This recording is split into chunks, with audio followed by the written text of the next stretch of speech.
Here's a tip. Some machines and online games have higher average payouts than others. Want to try to maximize your odds? Well, do some research online to find games which have the highest RTP or return to player percentage. So now, go get lucky. See you in Lost Pages. Let's get lucky. The two guys that can do it all. Too much electricity this morning. This is a good time. We're having a lot of fun. I had to do a triple take. Ka-ching! Why? Because of parity. I didn't mean to offend. Yeah, it's not going to happen. Load management is a dirty word. Let him rip. You know what? Circumstances provide the results. What? How do you do this once? Oh, Donnie, you've got such a good show there. A network that is booming. The Early Line, only on SportsGrid. They're so close that we're barely going to be getting any value on the plus side of things. I think there's a little bit of value on the Blue Jays today, but it's an awesome division. Like, I don't want to see teams running away and be up by 12 games in first place. We want to see teams constantly battling for first place. They hit a team total. I love that. So as many times as we get bad beats, you do get the same amount of good beats, typically in your direction, if you wait long enough. Pro Baseball today, only on SportsGrid. The game is on. The stakes are high, but the action isn't just on the field. He's rearranging that ring. Get it inside! SportsGrid's in-game live. Your ultimate second screen experience. A little flyer, couple of 15.5-point live line. Every prop, every play, every day. Anything can happen. That's complete chaos. It's smarter to be on.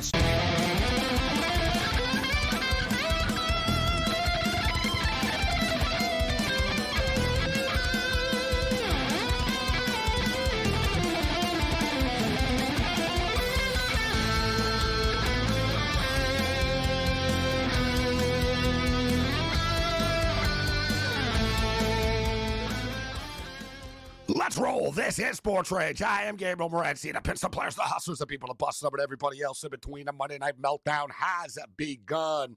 Let's do this thing, championship edition style, as we're into the conference finals. But we've got Major League Baseball going on right now as we speak. We got a couple of games coming up, ready to go off the board. Get ready for the dog days of summer, WNBA basketball and Major League Baseball. We've got the D-backs and the Dodgers and the Angels and the Athletics. Couple of teams that got swept over the weekend playing tonight. And it's rare that the Los Angeles Dodgers get swept, and it's rare that the Dodgers get swept by the Angels, but everybody's in action tonight. So you got the Angels and Athletics going off the board in a couple of minutes here. The Angels, big weekend for them at Chavez Ravine. Meanwhile, the Athletics had problems with the San Francisco Giants over the weekend. Now they're back home, minus 135 tonight. I'm pulling the trigger with the A's this evening, back in Sacramento. And the Arizona Diamondbacks are at Chavez Ravine. Dodgers looking to get in the win column. And don't forget, actually, Oakland, they've lost 5 in a row now, Oakland, because they got swept over the weekend. They lost, they beat the Dodgers, they like 11-1 or whatever it was. Then they got murdered in the next 2 games. So the A's are definitely due for a win. And I don't always believe in betting on a team because they're due for a win, but the fact of the matter is I wasn't losing with them during their losing streak, right? So it seems like a good spot for the A's tonight. And similar situation for the Dodgers. Dodgers minus 155 at home this evening against the D-back team that we should note has given them problems. Like if there's 2 teams like to give the Dodgers problems in a division, well, we could talk about San Francisco. It's always just sort of been a rivalry, but San Diego's come on over the last couple of years. But the D-backs beat the Dodgers in the playoffs before. It is a big-time rivalry.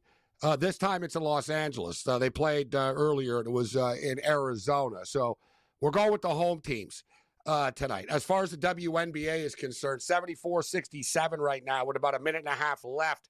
Seattle and Dallas, only game of the night in the Women's Association.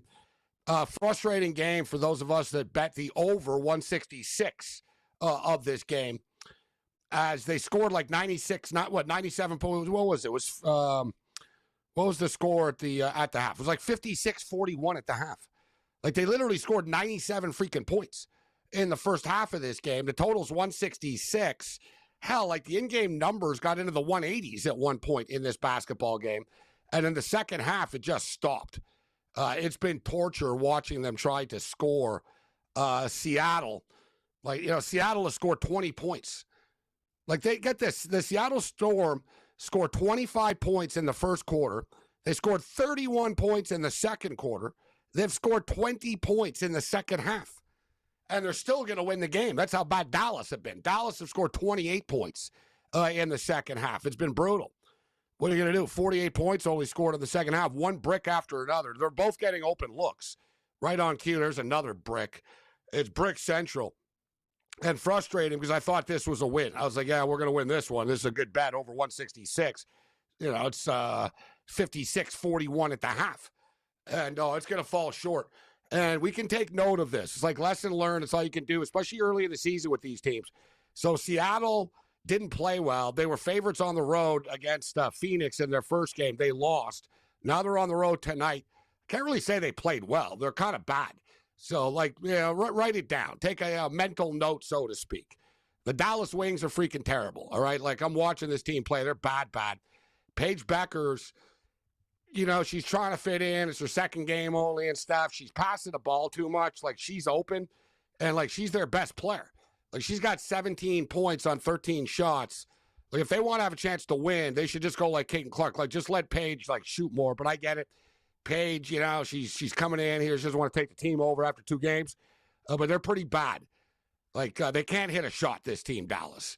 And Seattle, all right. Seattle are pretty big. They rebound well and stuff. But we'll take note, lesson learned, move on, and learn from it. All right. So we're down to the Final Four, the National Basketball Association. We're down to the Final Four in the National Hockey League at the exact same time as well. So today is the dark day, but we get back at it tomorrow. Minnesota Timberwolves and the Oklahoma City Thunder. Thunder, 7.5-point favorites in this basketball game. Total up to 216 right now. Meanwhile, the Pacers and Knicks get ready to dance once again. And there's already a lot of hostility coming into this series, pretty much by Knicks fans. And, I would say act like you've been there before, but you really haven't, right? So I get it. 25 years, and, you haven't really won anything yet. Like, have you ever seen a city and, fans go off as much for winning 2 rounds? You know what I'm saying? And, the attack of the Pacer fan type stuff, if you didn't see the clip, we'll show it to you later, but you probably have seen it by now. So the Pacer fan, they're throwing stuff at him outside Madison Square Garden. They haven't started the series against the Pacers yet. Brian Windhorst of ESPN, people were throwing things at Windhorst because, he picked the Celtics to win the series. Like, really? This is what it's going to be? This is what the series is going to be like? It is an old school rivalry. It's sort of a little bit of old and a little bit new in the NBA in the playoffs. It's new with Oklahoma City and Minnesota, as the commissioner's office is less than enthusiastic about the fact that either the Oklahoma City Thunder or the Minnesota Timberwolves are going to be in the NBA Finals, and that they want the New York Knicks to be the other team in the NBA Finals. Like, can you imagine, Indiana versus Oklahoma City? Compared to, Boston and LA, or, some of the markets that, and we all know the NBA is a market-driven league, right? So, I'm just thinking, I can just imagine, they're never going to say it publicly, but dear God, the Pacers versus the T-Wolves, a nightmare for them. Oklahoma City, same thing. They're not going to be overly happy about this, but it is what it is. But they're going to want to get the Knicks through, so they don't. At least they get the New York market out of this, right? Listen, people are going to watch, but Indianapolis isn't that big, right? Oklahoma City, you know what I mean? The television ratings, they're going to take a serious hit. Similar situation in the National Hockey League as well, as we got a NASCAR Eastern Conference Finals. Right now, either Florida or Carolina are going to the Stanley Cup Finals, and it could be the Dallas Stars and or the Edmonton Oilers. We got a couple of poll questions up on my X account. Who do you think is going to win these respective series. And as far as the series prices are concerned, the Florida Panthers are minus 130 to beat the Carolina Hurricanes. They played 2 years ago in the conference finals, and the Panthers swept them, but they were all really close games. It was one of those day late, dollar short type of deals for the Carolina Hurricanes. They outshot them a lot, and they were, they just sort of fell short. Carolina wants this one bad after falling short to the Panthers. And unbelievable accomplishment for the Florida Panthers, a hockey team that I have admittingly underestimated over the years. I'm like, they're okay. They're good. They're not unbeatable. Evidently, they are unbeatable. 79-71 final score. Seattle beats Dallas. Game stays under the number. Seattle covers the as a road favorite -3. So evidently, they are that damn good. As the Toronto Maple Leafs just found out. And we'll get into that. But the Florida Panthers are minus 130 series favorites over the Carolina Hurricanes. And the Edmonton Oilers are minus 120 favorites over the Dallas Stars, as the Oilers are red hot. The Monday Night Meltdown has begun. SportsGrid Radio and Television Network. Let's roll.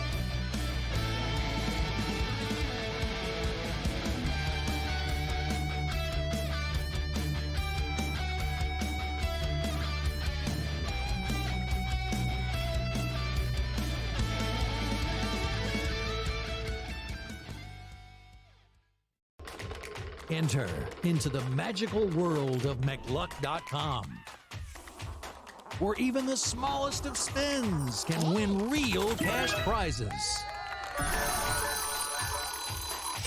Adventure into over 1,000 of the best Vegas-style slot games. So what are you waiting for? Unlock your free welcome offer today. Join the fun where winners play and players win.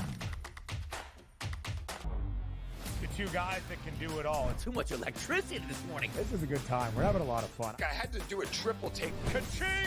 Why? Because of parity. I didn't mean to offend. Yeah, it's not going to happen. Load management is a dirty word. Let him rip. You know what? Circumstances provide the results. What? How do you do this once? Oh, Donnie, you got such a good show there. A network that is booming. The Early Line, only on SportsGrid. Anyone that's been to a sporting event, the atmosphere before a game, I think Game Time Decisions has that same exact atmosphere. This is our arena. This is what we do. There is going to be an energy to Game Time Decisions that you will feel night in and night out. The excitement you get when you lock your bets in, when you're figuring out what you want to do, we can zone in on the biggest games each night. I want this to be the place that people come to before the games start so they feel as ready as possible to lock in their cards. We are going to hit every single one of those markets that you need to know about. We're going to go through every single thing, and I've got a great team behind me that's going to help me get the job done. There is not going to be a better place, I promise you, than Game Time Decisions to get that new information, react to it, and be able to then bet accordingly. We will have everything at our disposal, and we will use that to our advantage. I'm Kevin Walsh. Tune into Game Time Decisions from 6 to 8 p.m. Eastern on SportsGrid.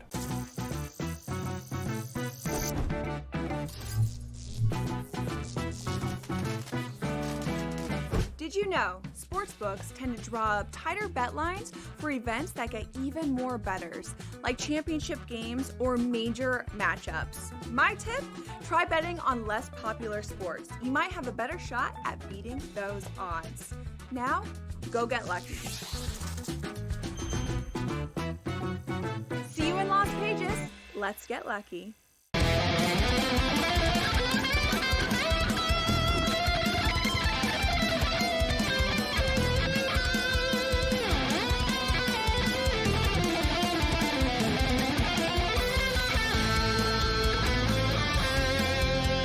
The Monday Night Meltdown has begun. This is SportsRage. I am Gabriel Morency, SportsGrid Radio and Television Network, Sirius XM Channel 159. We've got some late-night baseball that has just begun on the West Coast. Los Angeles Dodgers hosting the D-backs. D-backs have runners on first and second with one out in the bottom of the first right now. It hasn't taken the Angels long to take a 1-0 lead on the Athletics. 1-0 after the top of the first inning. The Athletics are now minus 115. The total is 9.5. The Rockies are actually leading the Philadelphia Phillies right now. You can get the Phillies at plus money, plus 125, and it's in the top of the 6th. There's 2 out. They do have a runner on first base right now. The Red Hot Cardinals are beating the Tigers 5-0 as we speak. The Red Hot Twins are winning 2-1 over the Guardians right now. Royals and Giants are scoreless in the 3rd. Brew Crew up on the Orioles, 5-4 right now, top of 9. So we got a lot of baseball going on. There was one WNBA game. The CFL preseason kicked off today, and we crushed it. But I just gave a little bit of it back with that WNBA loss. And I'm on the Athletics, and I don't like to see they're down 1-0. And we're on the Dodgers, and Arizona's got runners on first and second. So we'll keep our eye on all this baseball. We got Cam Stewart in the house, and just like that, the D-backs are on the board right now. Oh, boy. D-backs take a 1-0 lead in the first here. We got Cam Stewart in the house. We got Joe Madden in the house. Joe, any late-night baseball bets for you on these games? Yeah, absolutely. I looked at the Earfy between the Angels and the Diamondbacks game, took that and parlayed those together because they were pretty juicy. But for the full game, I've got the Arizona Diamondbacks to get the win and the over. It was 9.5, 10 this morning. Now moving up to 12.5. I think this is one of those games where the Dodgers, everyone's saying they can't win or lose 4 in a row, right? We know what happened with them this weekend versus the Angels. I think they have the ability to lose this one tonight, but in a high-scoring fashion. I don't trust either starting pitcher here. So I take the over 12.5 alive. And then I would also look at the Phillies to come back in this one versus the Rockies. All those lines are locked up right now. They were like a $2 favorite. So they should be able to come back and get the win. Cam, any late night baseball bets for you? Same with Joe. I got the Arizona plus 1.5. I do like over. I think the Dodgers will get some runs too. Take a shot with the Oakland Athletics, Gabe. They're down 1 with gin and tonic on the hill. I think they come back and win. And give me the Kansas City Royals so far scoreless against the Giants. Good pitching matchup there. Give me KC. Very sloppy start for the Los Angeles Dodgers. This is the price they pay. Edman is injured. Dodgers have had a lot of injuries. Like, people don't feel sorry for them, but they do have a ton of injuries. And they've moved Kim around. So Kim, of course, is the Korean second baseman that they signed. He started off the season at AAA. They called him up. He's like, they say he's the greatest defensive player in the Korean Baseball League history type of deal. So he's a freaking vacuum at second base. But the Dodgers are getting cute, and they just put him in center field tonight.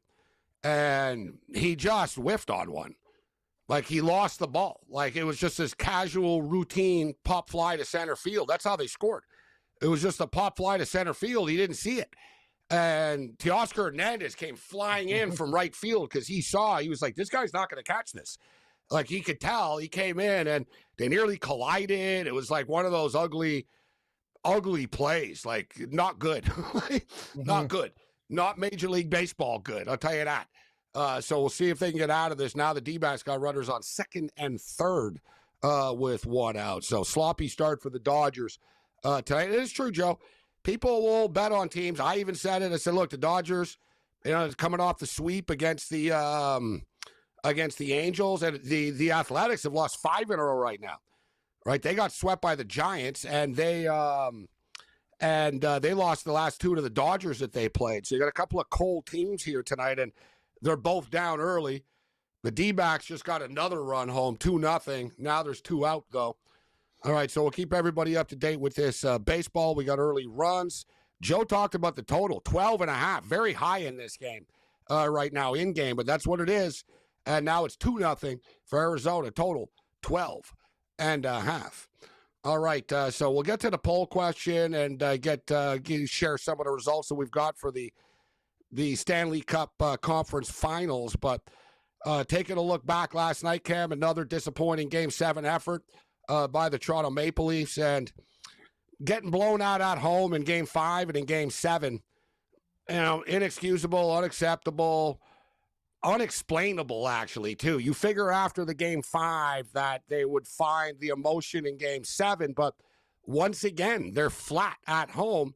And I said last week, listen, it wouldn't surprise me if the Leafs went into Florida, won the Game 6, and then go home and lose the Game 7. And that's exactly what they did. And, everyone's burying them right now, and it's easy to say, oh, they're gutless and all of this. it's baffling because they weren't gutless on Friday night when they won in Florida with their season on the line. They showed a lot of heart, and they were losing players. They were injured. They fought through it. They win the game, and then they go home again. It's like that freaking building, man. Like, I don't know what it is. It's amazing. Like, the Winnipeg Jets can't win on the road, and the Leafs can't win at home. I've never seen anything like this before. Like, they can't win at home in a big game, this team. It's crazy, Gabe. And the way they lose those games, both 6-1, let's give the Winnipeg Jets a lot of credit. You know, Mark Scheifele's dad died. He scored the first goal, and they went down swinging against Dallas. And I mean swinging. That was a great hockey game. Both goaltenders stood on their head. It was some of the best performances I've seen by two tenders. Like, those saves were like saves of the millennium, like diving open nets and stuff. And Wall played great for Toronto, Gabe. It was scoreless after the first period. I'm like, wow, they escaped it because Florida had the first 10 shots of the game. They're just murdering these guys. You're like, wow, you're lucky to get out of the first period scoreless. You get a break, and then you give up all those goals. Very disappointing. We talked about this before. It doesn't matter about Wall. We're the big players in big games. You can't win when you score one goal, 2 goals in 2 games at home, and you get your ass handed to you. You're right, Morency. The bottom line is this. You're breaking it up. We got a lot of free agents. It's very disappointing. Let's give Florida credit. They're a great hockey team, and they're better than the Leafs, and they beat them down. It's just disappointing losing by 5 at home twice. And Leaf fans are looking everyone wants to break it up, and I get it. But you've got to replace the players that you're going to lose. Yeah. And there's not a ton. There's a few good free agents out there, but nobody as good as Marner. So it's kind of Marner's the best available free agent in the league right now.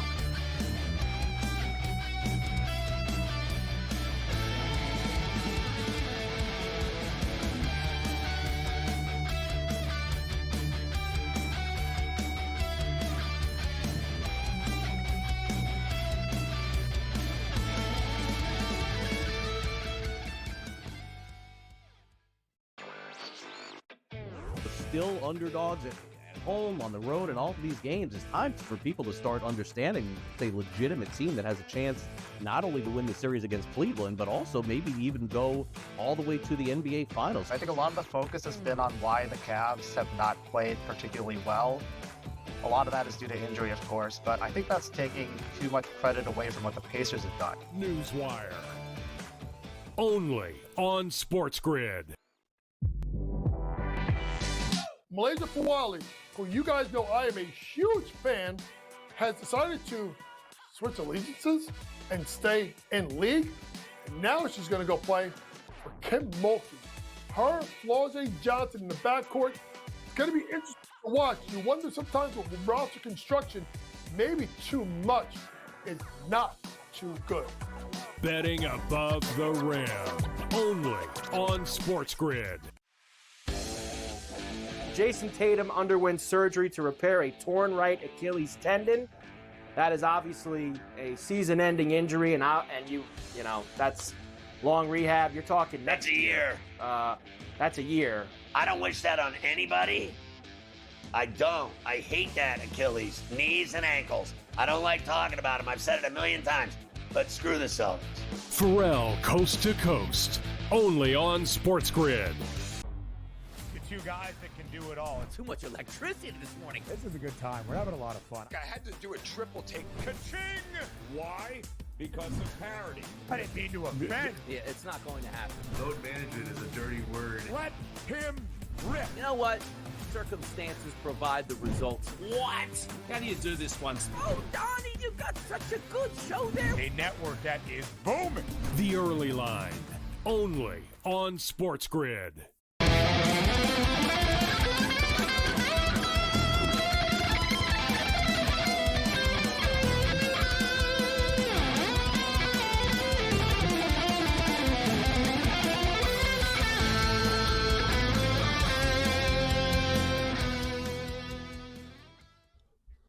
This is SportsRage. I'm Gabriel Morency, the Pistol Players, the Hustlers, the people, the bust, and everybody else in between. SportsGrid radio and television network. So, Toronto Maple Leafs get eliminated. There's a lot of questions right now moving forward about this team. And I think some of it is misguided. And as I stated, the Leaf fans are like, oh, we need to retool. All right, so who are you going to sign? Okay, who's the best free agent available in the NHL? Mitch Marner, already on your team, right? So it's very, very, their Leafs are in a weird spot. So, number one, though, I don't think Marner's going to want to come back. So it's not even like if you're a Leaf fan, you can say, oh, screw Mitch Marner and all this. Fine. He's one of your best players, and you're going to lose him for nothing right now unless he could pull off some sort of trade, which I really doubt is going to happen. I don't see him being in like a big mood to want to help the Leafs out after they tried to trade him. And now it's going to bother Leaf fans even more with Marner, Joe, because Mitch Marner could have gotten traded to the Carolina Hurricanes for Rantanen, of all people. The Canes were willing to do it. They like Mitch Marner, and they were willing to do it, and Marner had a no-trade clause in his contract, and he vetoed the deal, and now he's going to end up walking, right? And he won't feel any loyalty to the Leafs because they already tried to trade him. So he's not going to say, well, I owe something to this team. It's going to be no. I don't know anything to these guys. Plus, everybody in Toronto blames me for everything all the time. So, he's gone. Tavares is another question mark. I would bring Tavares back. He's going to be willing to take a pay cut. He loves being a Leaf. He's older. He plays well. Like, I would just pay him. See if you can pay him half of what you pay him now. Like, instead of 10, how's 4 or 5 sound, Johnny? So Tavares will be back. And then you get into, you've got to pay Matthew Nyes. Like, he's a restricted free agent. So people could offer him money, which people probably will. You can't lose him if you're the Leafs. And then the real question, Cam, really comes to the top here that people don't talk about enough. But Brendan Shanahan's had a long enough time. He's the one that builds this team all the time. You are correct. He's the one that hires everybody. He's the one that fires everybody. He's the puppet master of this thing. Like, he has full control of this hockey team. And he just sits up there and never really gets called out for it too much. Everybody else gets called out. Hell, Kyle Dubas got called out. Everybody gets called out. But he's the common factor, Cam, of this team. Excellent. The only point. thing is, the other person in charge now is Keith Pelly. He's a TV guy. And they're like, oh, Keith Pelly's going to make decisions now. It's like, well, he's a TV guy. Yeah, he's a smart TV guy, head of TSN or whatever before him. I get it. Smart TV guy. It's not a hockey guy, right? So, I don't know. Maybe they let Berube make some decisions now, Cam, but Shanahan's the key here. But I don't think they're going to let Shanahan go, to be honest with you. I think Shanahan will be back. It's an excellent point by you. Like, everyone talks because Brendan Shanahan had a great career, but he's the guy that basically put this thing together, and nothing has gotten better under the Shanahan. He's been there right? 9 years. Yeah, exactly. So, and I think that's absolutely brilliant by you because you're right. Dubas got thrown under the bus. All the other guys got thrown under the bus. Everybody but all the coaches. It's the one constant Shanahan. Babcock, like going this right. guy. Like, yeah. Like the Leafs had Paul Maurice as their coach, and he still left town. So what's the one common denominator? It's obviously not that. It's these guys who put this core and this team together. You've had some of the best coaches and most successful coaches. Austin Matthews is a problem too. Like, he doesn't score in big games, and he can't be your captain, but he is the captain. And Joe, they're not going to let Austin Matthews go because he scores 1 million goals, right? They're kind of in a weird spot here right now. But let's get to the best of X if we can here. Matt George.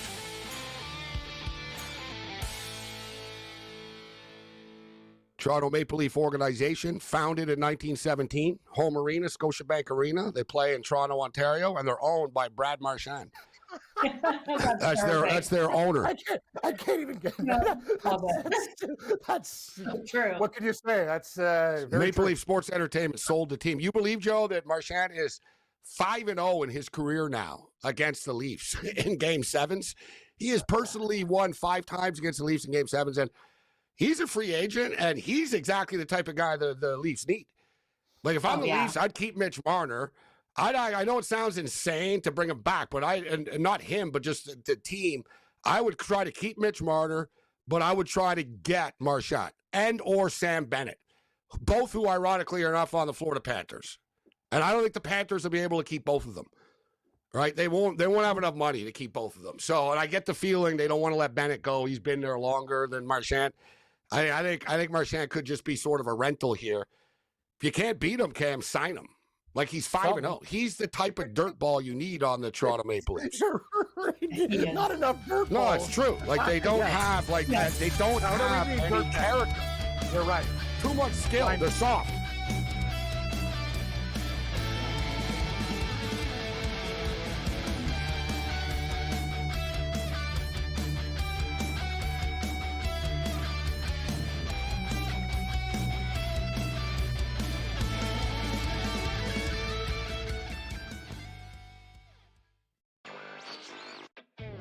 still underdogs at home, on the road, and all of these games. It's time for people to start understanding it's a legitimate team that has a chance not only to win the series against Cleveland, but also maybe even go all the way to the NBA Finals. I think a lot of the focus has been on why the Cavs have not played particularly well. A lot of that is due to injury, of course, but I think that's taking too much credit away from what the Pacers have done. Newswire. Only on SportsGrid.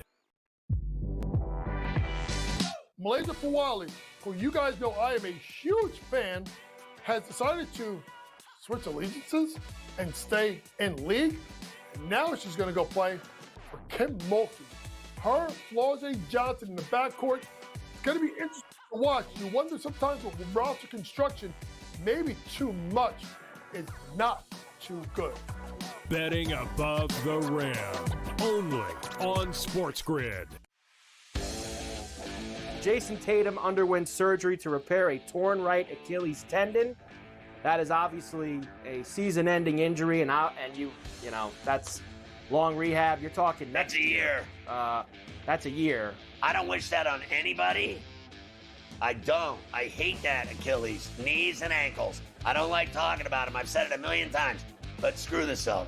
Pharrell Coast to Coast. Only on SportsGrid. Two guys that can do it all. Too much electricity this morning. This is a good time. We're having a lot of fun. I had to do a triple take. Ka-ching! Why? Because of parity. I didn't mean to offend. Yeah, it's not going to happen. Load management is a dirty word. Let him rip. You know what? Circumstances provide the results. What? How do you do this one? Oh, Donnie, you got such a good show there. A network that is booming. The Early Line. Only on SportsGrid.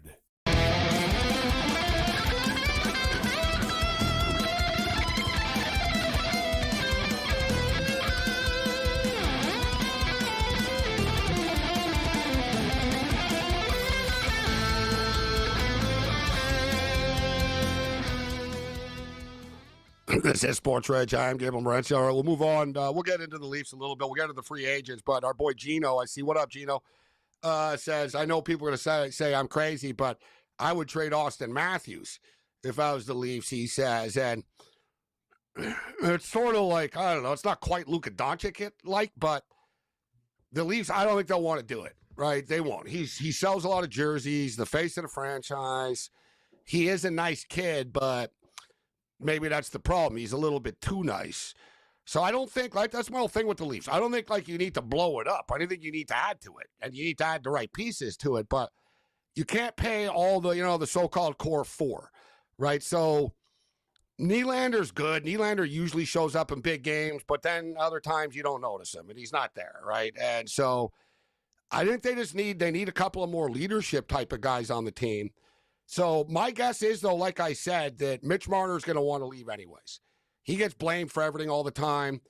Not to mention, he could go to a tax-free state, right? That's another thing. Like the Vegas Golden Knights, like he'd be perfect on Vegas. There'd be no pressure on him in Vegas. He could live in Vegas, have a good time. No one would know who he is or care. The Vegas Golden Knights, you got Gary Lawless covering them, all right? So you got Gary Lawless and like some other dude. There's like 2 or 3 people that cover the Vegas Golden Knights. It's not like Toronto. They're good, and you won't have to pay taxes. We should note, too, he's a free agent. The Carolina Hurricanes already tried to trade for him. They like him. The Detroit Red Wings reportedly are going to go after Mitch Marner. The Pittsburgh Penguins are going to go after Mitch Marner. So he's going to have a ton of options. So then you ask yourself, all right, who are you going to replace him with? You got $12 million to spend now. Who's the big free agent? There really isn't. Brock Besser. Leafs don't need Brock Besser. That's not, he's not the guy they need. Brock Nelson. Like I said, there's no star player guys you're going to be able to replace him with, Cam. Yeah. That's the whole thing with the Leafs. Rantanen would have been nice, but that ship has sailed. That's the perfect type of guy. Like, oh my God, that would have been great. Rantanen wants to play in a tax-free state. The guy didn't want to play in Colorado. He didn't want to play in Carolina. And look, he's happy in Dallas. Mm-hmm. So, Joe, what's your prediction for the Panthers and the Canes? I think this is a pretty long series, to be honest with you. I think the Florida Panthers close it out in 6. I would have liked to have seen them be able to do what they did a couple of years ago, but I do think the Carolina Hurricanes will bring enough resistance here that they can push it all the way to 6. I'm going to look here at the series for Florida. It's minus 126, but I'm also going to look at the total goals for this series. You can actually bet the total goals under 34.5 in this series. It's coming in at minus 130 right now on FanDuel, but I look at the goaltending and I look at the defense on both sides and what that kill is able to do. Even though we have hot offenses here, I really do think this is going to be a low-scoring series between these two teams. Cam, what's your pick for the Canes and the Panthers? It's a really tough series, Gabe. I think Carolina has what it takes to beat Florida. I think they're going to win this series in 7 games. I think Freddie Anderson's played quite well. I like the fact that they shoot the puck a lot from all angles, a lot more than the Leafs do, and just pepper shots, and that's what you're going to have to do to beat Bob, get in front of the net. They got some skilled players. Give me the Canes in 7. So the Florida Panthers are minus 130 series favorites. We posted a poll on our account at SportsRage on X. Who do you like to win the series? 67.5% of the respondents are on the Florida Panthers. Carolina Hurricanes, 32.5%. Meanwhile, we asked the same question about the Edmonton Oilers and the Dallas Stars. This one's a little bit closer. 53.9% say the Edmonton Oilers will win the series. 46.1% like the Dallas Stars to win this series. Joe, the Edmonton Oilers are Canada's last remaining team in the playoffs. What started as 5 is down to 1. Do you think the Oilers are going to get back to the Stanley Cup, or do you think the Stars beat them? Gabe, you put me in a terrible situation as a Flames fan here having to say this out loud. I think Edmonton gets the win and they end up winning the full thing here. I think they have what it takes, and the Kings did us all a disservice by not taking them out in that first round when they weren't completely healthy. I think they have the depth this year, and I know Dallas on paper and with Mikko Rantanen has the every ability to win this series and move on to the Cup, but I think this is Edmonton's year. Cam, you're on the Dallas Stars already. That's the team that you picked. It's been a nice run. The Stars are a damn good team. This is it's kind of a toss-up series. I mean, it really could go either way. The Oilers are hot right now. The Stars are hot. It's a rematch of last year. Edmonton beat them. So, like I said, this is as tough as it gets. But for me, I think the Edmonton Oilers are winning the Stanley Cup as well. But I keep on underestimating this Florida Panther team. But I think the Oilers will beat the Dallas Stars. This is going to be a much tougher test. Listen, Winnipeg played hard, but let's not, because Scheifele's dad passed, let's not suddenly get soft on them, right? They were going to, they lost. They can't win on the road. Another great regular season imploded on them. And you know it, Joe, the Edmonton Oilers, with all due respect to the Winnipeg Jets, are a lot tougher team to play right now. The Jets' power play was terrible. Hellebuck couldn't play on the road. They were very fragile, hit or miss, the Leafs. They're like the Leafs, the Jets, right? They could play well. They might not. You know what I mean? You don't know really what you're going to get from them. You know what you're going to get from the Oilers. Oh, absolutely. And you look at this Oilers team, they were able to get through Vegas with a struggling power play. That power play wasn't converting in each and every single one of those games. And you know that power play is going to get hot at some point. And I do think that will be the difference here. You've got Connor McDavid, you got Leon Draisaitl, but you also have the depth of this team being able to come out and put those points on the board. 16 players for the Oilers have scored a goal in the playoffs, and 17 players have multi-points out there. This is no longer a team that I question the depth, and no longer a team that I question the defense. And Skinner getting back-to-back shutouts, I have to tip my hat to what the Edmonton Oilers are doing. It's dangerous if the Oilers are going to play well and win low-scoring games. Definitely. That's what they have to do in the playoffs, and they're able to do it right now. Skinner's been on top of his game. One thing with the Oilers, too, it doesn't really matter where they play, right? They're going to be the same team. If they play at home, they play on the road, they're generally the same team. It should be noted that the Oilers in past years sort of had a little bit of that Leaf thing going about them, too. The Oilers often, would fail at home in big games, right? And it'd be like, wow, the crowd's going crazy. You get this crazy atmosphere, and they're cranking Enter Sandman and stuff, and then boom, they're down 3-0 right away.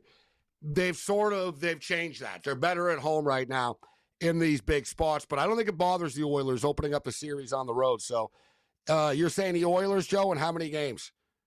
You keep asking me. I have to say the Oilers how many times, Gabe? It pains me here. Oilers in 6. It's coming in at plus 195 and 6. Well, Oilers in 6. Oh, that's bold. I've got Dallas the Oilers. 7. I've got the Oilers to win the Stanley Cup at plus 400. So I don't really need to. Yeah, it's a pretty nice price actually. I don't really need to take them right now. I guess I could, but a very, very good price I got. Mathematically, if we all agree on one thing, we agree both series are going 6+. So if you guys like Edmonton, you bet them in 6 and 7 at a better price than the series price. And if I like Dallas, I bet them in 6 or 7. And conversely, we do the same with either Florida or Carolina. I don't think any of these series end in 5.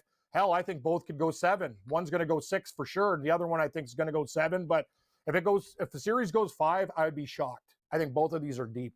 They go long. My only concern with that is that Florida owns Carolina for the most part.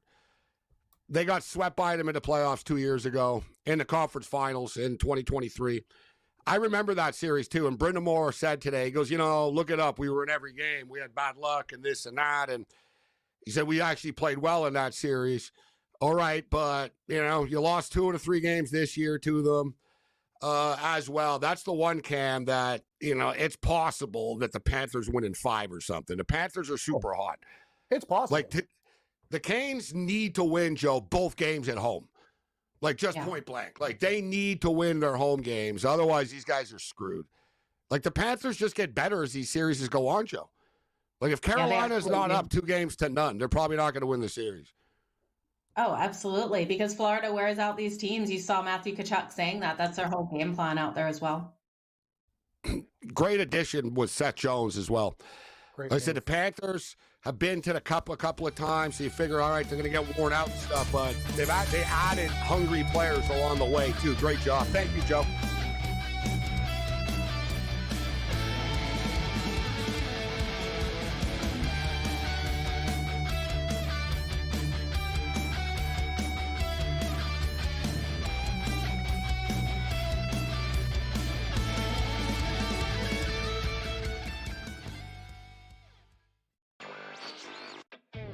Still underdogs at home, on the road, and all of these games. It's time for people to start understanding it's a legitimate team that has a chance not only to win the series against Cleveland, but also maybe even go all the way to the NBA Finals. I think a lot of the focus has been on why the Cavs have not played particularly well. A lot of that is due to injury, of course, but I think that's taking too much credit away from what the Pacers have done. Newswire. Only on SportsGrid. Malaysia Fawali, who you guys know I am a huge fan, has decided to switch allegiances and stay in league. And now she's going to go play for Kim Mulkey. Her, Flauze Johnson in the backcourt. It's going to be interesting to watch. You wonder sometimes with roster construction, maybe too much is not too good. Betting above the rim. Only on SportsGrid. Jason Tatum underwent surgery to repair a torn right Achilles tendon. That is obviously a season-ending injury, and that's long rehab. You're talking that's a year. That's a year. I don't wish that on anybody. I don't. I hate that Achilles, knees and ankles. I don't like talking about them. I've said it a million times. But screw the Celtics. Pharrell, coast to coast. Only on SportsGrid. Two guys that can do it all. Too much electricity this morning. This is a good time. We're having a lot of fun. I had to do a triple take. Ka-ching! Why? Because of parity. I didn't mean to offend. Yeah, it's not going to happen. Load management is a dirty word. Let him rip. You know what? Circumstances provide the results. What? How do you do this one? Oh, Donnie, you've got such a good show there. A network that is booming. The Early Line. Only on SportsGrid.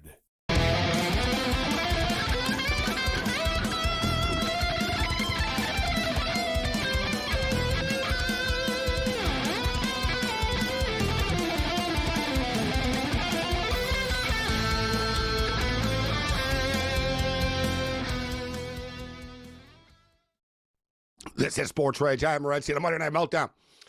SportsGrid Radio and Television Network. The D-backs are up on the Dodgers. 3-0 right now in the top of the third inning. Dodgers are plus 190. D-backs are minus 390. Kansas City and San Francisco, still scoreless. Top of the fifth inning right now. In-game total pretty low, 3.5. Minus 150 San Francisco, plus 120 for Kansas City. The Cardinals are murdering the Tigers right now. It's up to 11-1 in the middle of the eighth inning right now. Somewhat of a surprise. We could have an upset in the making here. The Colorado Rockies still lead the Philadelphia Phillies 3-2. They're currently minus 250, plus 200 for the Philadelphia Phillies right now. If you think they're going to come back and win this game. And the Athletics are up 2-1 on the Angels. The Angels scored in the top of the first, but the Athletics responded with a deuce in the bottom of the first. Let's bring in Captain Shaw, Captain Yankee, the Yankee Clipper. George Kurtz in the house. What's up, George? What's up? I'm not happy with the Dodgers game. Okay, I took a beating over the weekend from the Dodgers here. Actually, I think for the first time all year, I bet against the Dodgers tonight. All right. I don't know if I'm just an angry bettor right now, so I'm looking to punish them for costing me all that money, or just taking the better pitching matchup tonight. But took a beating from your Dodgers this weekend. And now they're down 3-0. Did you see? I don't know if you're watching this game, but did you see how they scored a first run too, with Kim losing the ball in center field? It was a routine pop fly. You didn't see the ball. Like Hernandez came flying in and tried to catch it. They scored the run. Not the way to start the game in the first inning for the Dodgers. Hey, listen, it's going to happen, right? Even the best teams, we talk about it. Even if the Dodgers set a record, guys, or let's say they get to the 110 win prop that we bet, still means they lost 52 times along the way. But yeah, this isn't pretty right now, and they're not off to a great start here this evening. So I'm surprised, Kurtz, you're on the D-backs. What about the Athletic game? Any action for you on the Angels and the Athletics? And don't forget, Kurtz, I told you I thought the Angels would be pretty good this year and not as bad as normal. I don't care about better than sweep the Dodgers. Come on, you can't be sweeping. This is the Pittsburgh series all over from last year again. Where Pittsburgh, I don't think they swept them. Did they win 2 out of 3 from the Dodgers last year? And that was another bath of a week here. I can't believe the Angels swept them. Still trying to get over that here. The A's game is the over. You know, we have 3 runs so far, so I guess we're sort of on pace there. Any game is in Sacramento, I'm just taking the over until they move it to 11.5, 12. I'm going to keep hitting the over on Sacramento. I watched that Yankee series there versus the A's, and you think Colorado was bad? That boy, they were pop flies. Like, all right, that's an out. Oh, the outfield is gone. Okay, and it's gone. What the? I mean, I couldn't believe those balls were gone. They were way gone. Not even close to a court ball here. So I'm going to be taking the overs in Sacramento almost every time I get until in my mind they adjust it correctly. All right, George Kurtz joining us right now. Kurtz, we're going over the Toronto Maple Leafs woes, and people in Toronto want to pick this team apart right now and blaming Mitch Marner's the one that seemingly gets most of the blame. I don't know why. I can't really explain it why people aren't more critical of Austin Matthews, yet they throw Marner under the bus all the time. Marner's more emotional than Matthews is, too. I don't want to say he cares more, but Marner does care, yet he gets blamed all the time. So they want to throw him under the bus. And listen, he's a free agent. They tried to trade him. He doesn't owe the Leafs anything now. It upset him that they tried to trade him for Rantanen. So even if they wanted to bring him back, I don't think he's going to come back. But, from a Leaf perspective, George, as I told Cam, Mitch Marner, ironically enough, is the best free agent available. So if the Leafs let Marner walk, okay, fine, let's just say he leaves, they can't really replace him. There's no one as good as he is to replace him with. And I get it. They need different type of character guys, but what would you do? What's your prediction for the Leafs and how it plays out? Well, what I would do about the home run for Arizona, it's now 5-0. So there's that. What I would do, I mean, it's sort of like, what's more important to you, winning regular season games or winning? If you're going for the cup, this group is obviously not working. I think you tweeted out earlier today. In some ways, it's been made up for them automatically. If they just don't sign Marner, they don't sign Tavares, well, you're changing the team, right? Yeah, no, it's being done for them. Right, it's being done for them. You don't do anything. I guess you're going to have to let Marner walk. I mean, you can trade his rights, and they'll be interested in trading for his rights for a 3rd-round pick. This way, a team can give him that 8th year, right? So there'll be some interest in that. So you'll get something back for him. Tavares, you just let go here. You sign Matthew Knees. I think we're going to find out that Austin Matthews was playing with a torn ligament or something like that in his wrist, so there'll be some excuses there for him. But you need grit. You need some more grit with that team. Maybe you should go out and sign Brad Marchand. Right? That's a loyalty towards you enough. You need that kind of player. Is George watching Well, that's the show, my Gabe? suggestion. That's hilarious. That's my suggestion. And or Sam Bennett, right? Yeah. Ironically enough, we're Sam both Bennett on would the be good. Panthers. Thing is with Bennett, he only makes $4.4 million. He is from Vancouver, and the Canucks really want him. And there's been word that he would play for the Canucks. Like, he likes the Canucks, he grew whatever and all that type of stuff. But he doesn't make that much money. Like 4.4. So everyone's going to like him. And the Panthers, held on to him last time. And with him, he doesn't hide it. The taxes are real with Bennett. That was the big thing. You know what I mean? He's only making 4.4. He doesn't want to lose half of it playing in Canada. So, you know what I'm saying?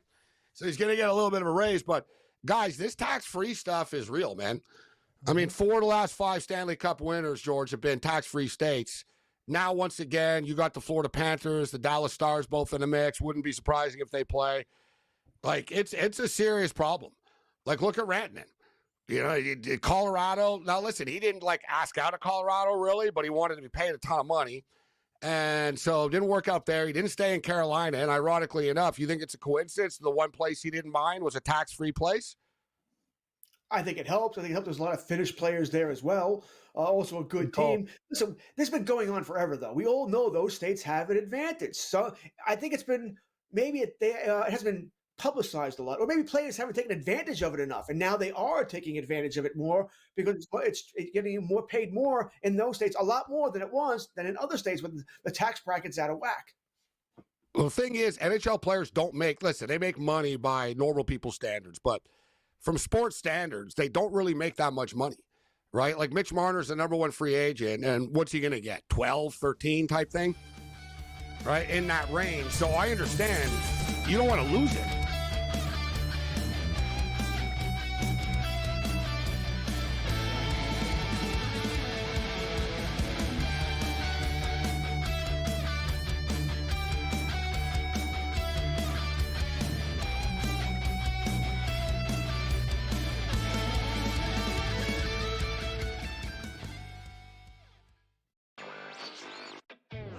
Still underdogs at home, on the road, and all of these games. It's time for people to start understanding it's a legitimate team that has a chance not only to win the series against Cleveland, but also maybe even go all the way to the NBA Finals. I think a lot of the focus has been on why the Cavs have not played particularly well. A lot of that is due to injury, of course, but I think that's taking too much credit away from what the Pacers have done. Newswire. Only on SportsGrid. Malaysia Fawali, who you guys know I am a huge fan, has decided to switch allegiances and stay in league. And now she's going to go play for Kim Mulkey. Her, Flau'jae Johnson in the backcourt. It's going to be interesting to watch. You wonder sometimes with roster construction, maybe too much is not too good. Betting above the rim. Only on SportsGrid. Jason Tatum underwent surgery to repair a torn right Achilles tendon. That is obviously a season-ending injury, and you know that's long rehab. You're talking That's a year. That's a year. I don't wish that on anybody. I don't. I hate that Achilles, knees and ankles. I don't like talking about them. I've said it a million times. But screw the Celtics. Pharrell Coast to Coast. Only on SportsGrid. Two guys that can do it all. Too much electricity this morning. This is a good time. We're having a lot of fun. I had to do a triple take. Ka-ching! Why? Because of parity. I didn't mean to offend. Yeah, it's not going to happen. Load management is a dirty word. Let him rip. You know what? Circumstances provide the results. What? How do you do this one? Oh, Donnie, you've got such a good show there. A network that is booming. The Early Line. Only on SportsGrid.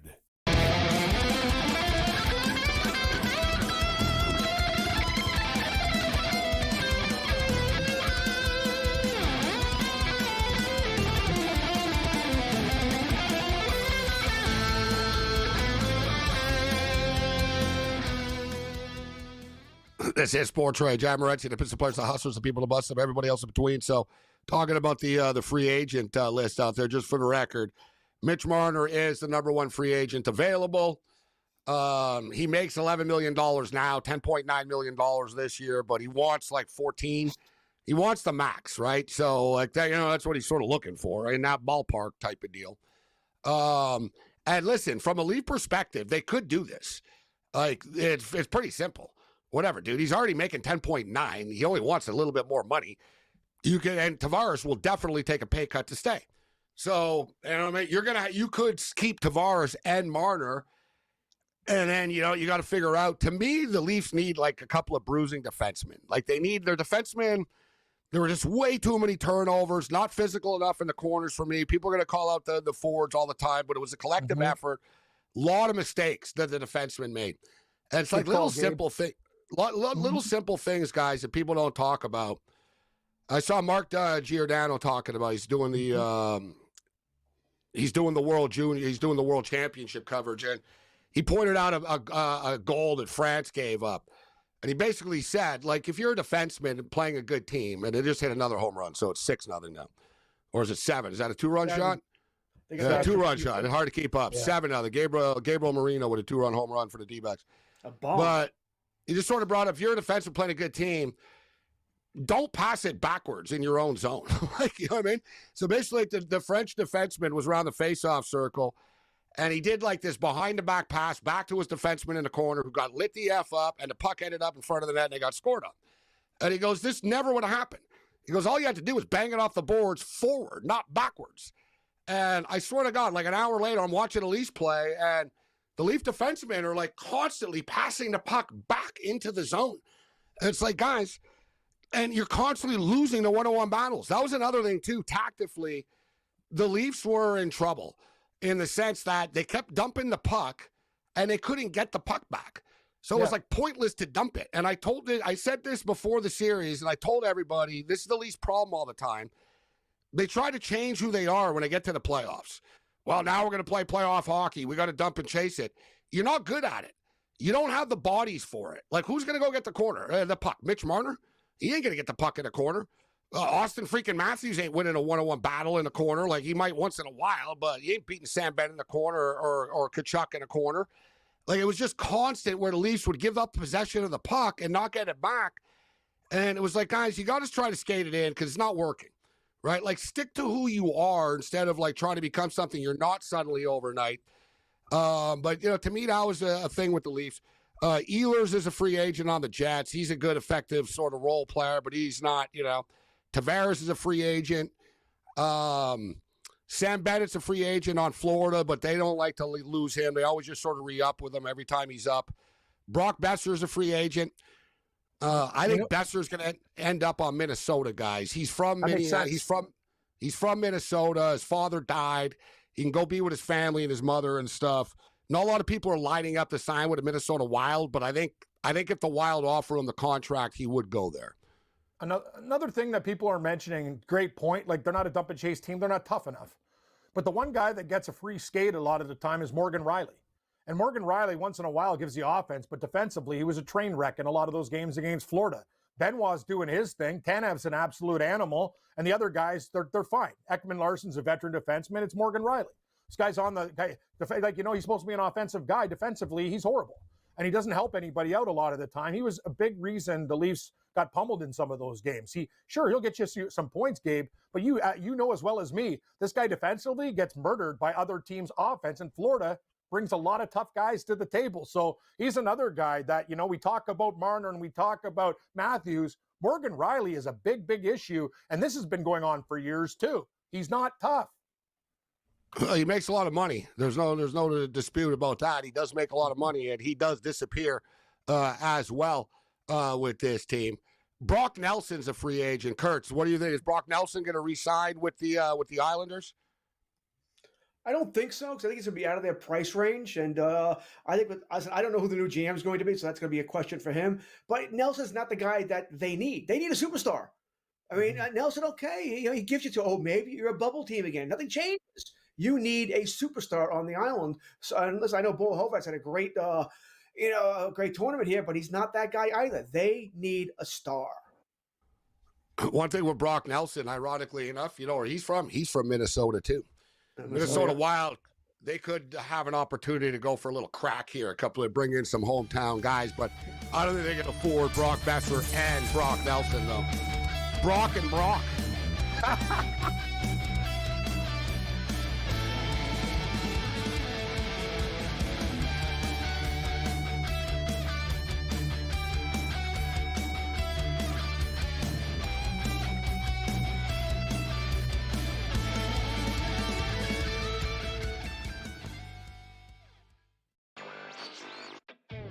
Still underdogs at home, on the road, and all of these games. It's time for people to start understanding it's a legitimate team that has a chance not only to win the series against Cleveland, but also maybe even go all the way to the NBA Finals. I think a lot of the focus has been on why the Cavs have not played particularly well.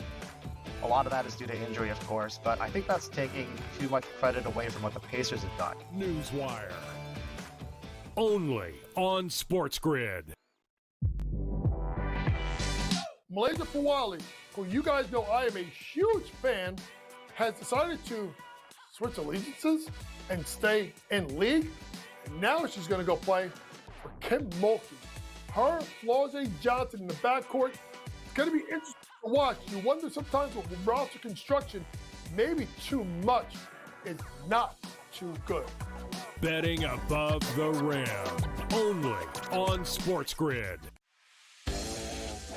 Jason Tatum underwent surgery to repair a torn right Achilles tendon. That is obviously a season-ending injury, and you know that's long rehab. You're talking That's a year. That's a year. I don't wish that on anybody.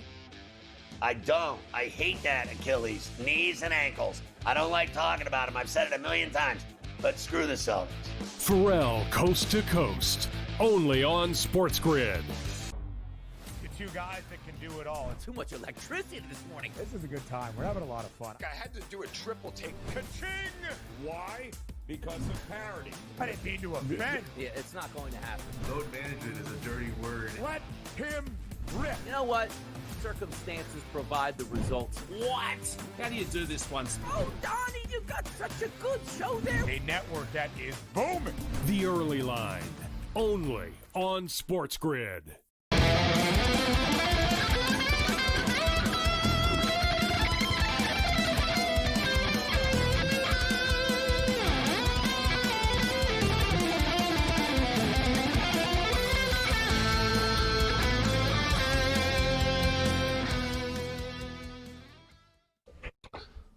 This is SportsRage Level 2. George Kurtz, Cam Stewart kicking with us.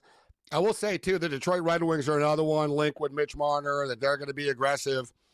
Like I said, there's not a ton of good free agents this year, so it's going to be tough for teams to get better. They're going to have to do it via trade. Keep your eye on the Vancouver Canucks, guys, especially with Pettersson. I think they like Pettersson, but at the same point in time, I think they might have some buyer's remorse here for the $12 million a year that they're paying them. And if you're the Leafs, you're going to lose in Mitch Marner. It could be an out here. Like, you could get Pettersson out of it, and the Canucks could get Mitch Marner potentially. So don't be surprised if there's a couple of teams like to try to pull off some trades before the draft, because the free agent class really isn't all that good, right? There's a couple of dudes available, really, essentially. All right, so we got the poll question up. I gave you the responses earlier. Kurtz, Panthers, Canes, who you taking to win the series?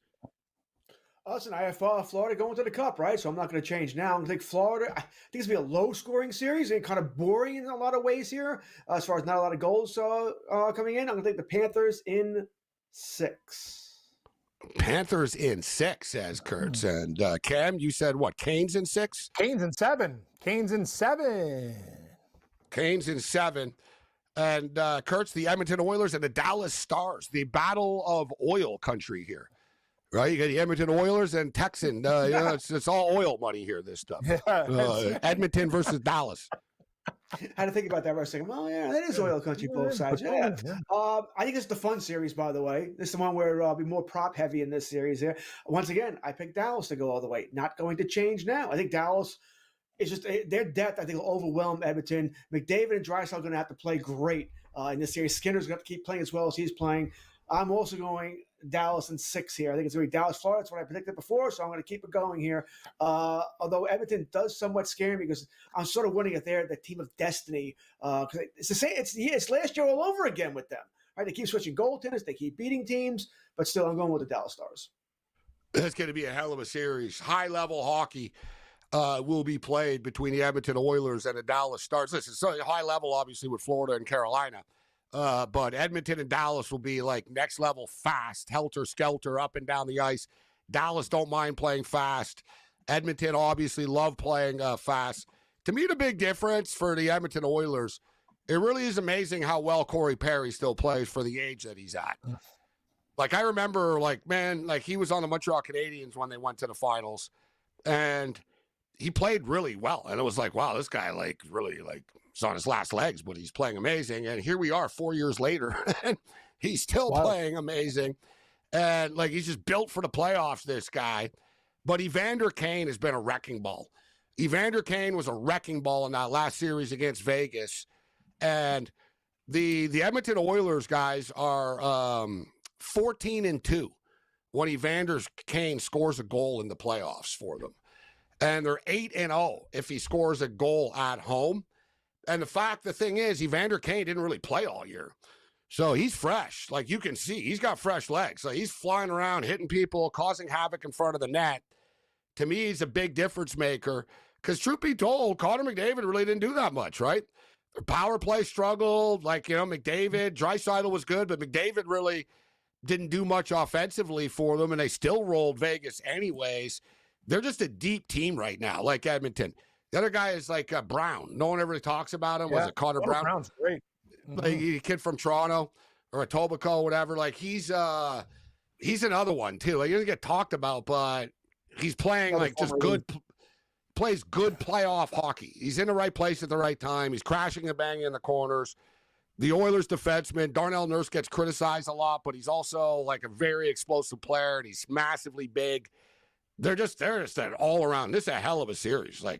This Final Four is great, all four teams. I mean, they're the best four teams right now. You can't dispute it. No, you can't. And another thing about Kane, you talk about it. This guy brings toughness to the table because you look at Edmonton and they have guys who can score. And Dallas has got some mean hombres. There's seniors, guys like Jamie Benn. He's not afraid to stick somebody. Sagan plays that way. You know what I mean? He's become a lot tougher as he's become more of a veteran. But Edmonton, good call. Gabe Brown's a killer. Hyman can score. Nugent Hopkins is a great two-way player. This series is going to be off the chain. It's good. I look at both of these teams, and man, they're amazing. Ottinger's been on fire too. He's getting hot lately as these series progressed, and Edmonton's goalies have stepped up. I expect both series, I think, can go 7 games. I think Edmonton and Dallas would be low. Like I said, I'm not sure about Florida and Carolina. I'm tired of losing betting against the Florida Panthers. And they swept them last year, 2 years ago, George. Is it going to be different this year? Right? It wasn't that long ago. It was 2023. They played in the conference finals, and the Florida Panthers swept the Canes. That was one of the Rob Brindamore, I love Rob Brindamore, but that was one of the weirdest press conferences after that I've ever seen. Oh, you remember when he said we were the better team? Remember when he said we were the better team? Yeah. And he also said we didn't get swept. We didn't get what? You lost 4 games though? No, we didn't get swept. We were close in every game. It's funny, Kurtz, because I saw his comments today or yesterday, and he went down the same road.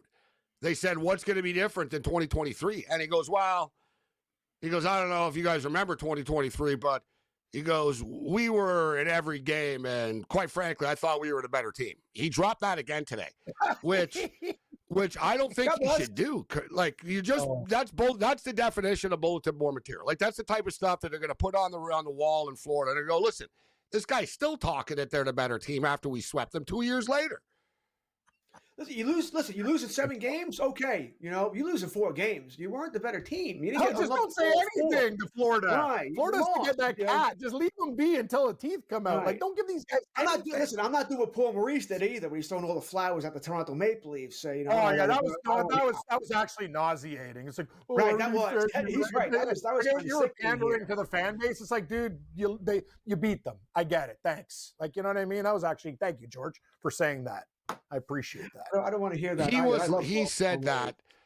Well, Maurice is very introspective. He answers all questions, right? That's what he does now.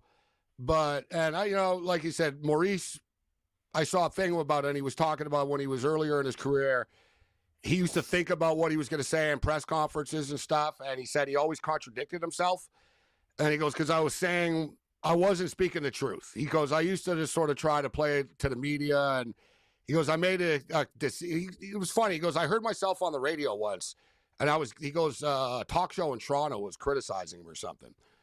And he goes, I thought they were right. He goes, they were calling me a hypocrite because I said something. And he goes, I decided if I just be honest, I'll never be a hypocrite. So he's sort of honest, but I think, guys, he was so kind to Toronto after, because don't forget, he coached the Toronto Maple Leafs before. Yeah, I know. So he understands the pressure and the whole thing. And I thought he had a good point, too, when Maurice said, listen, he goes, we are a pretty good team. We're not easy to beat. And he said, we played well, too. I don't know if you saw, Kurtz. He goes, we played well in this series. He goes, I was happy. We were happy the way we played. We didn't think we played poorly in this series. And they took us 7 games. And he goes, we're a pretty good team, so I wouldn't criticize them too much.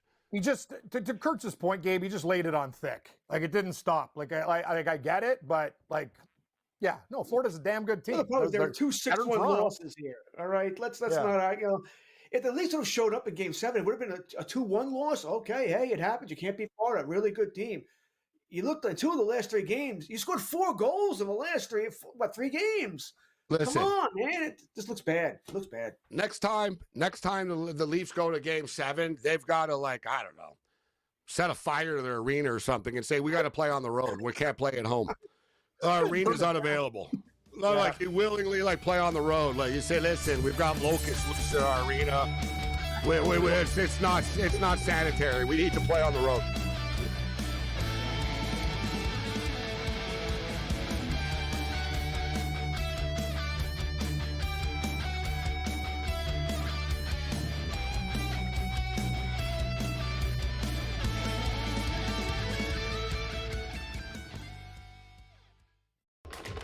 Enter into the magical world of McLuck.com, where even the smallest of spins can win real cash prizes.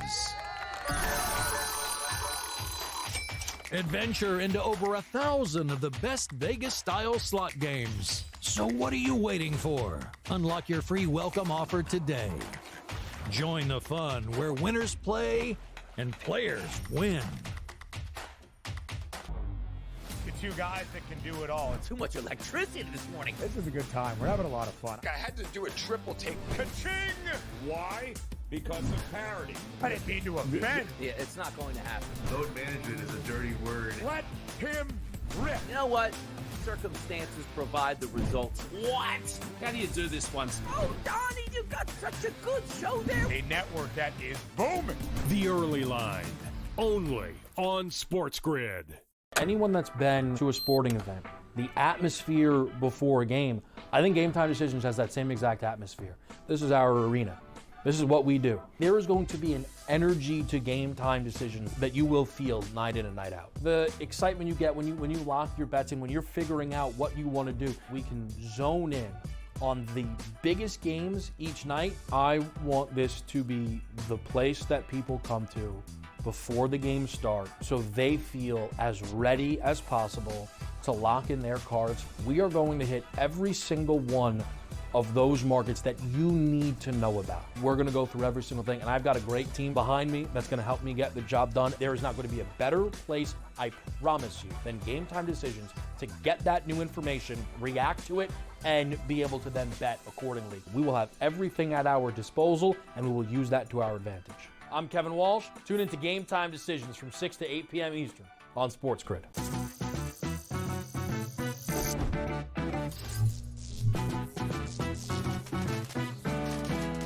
Did you know sportsbooks tend to draw up tighter bet lines for events that get even more bettors, like championship games or major matchups? My tip, try betting on less popular sports. You might have a better shot at beating those odds. Now, go get lucky. See you in Las Vegas. Let's get lucky.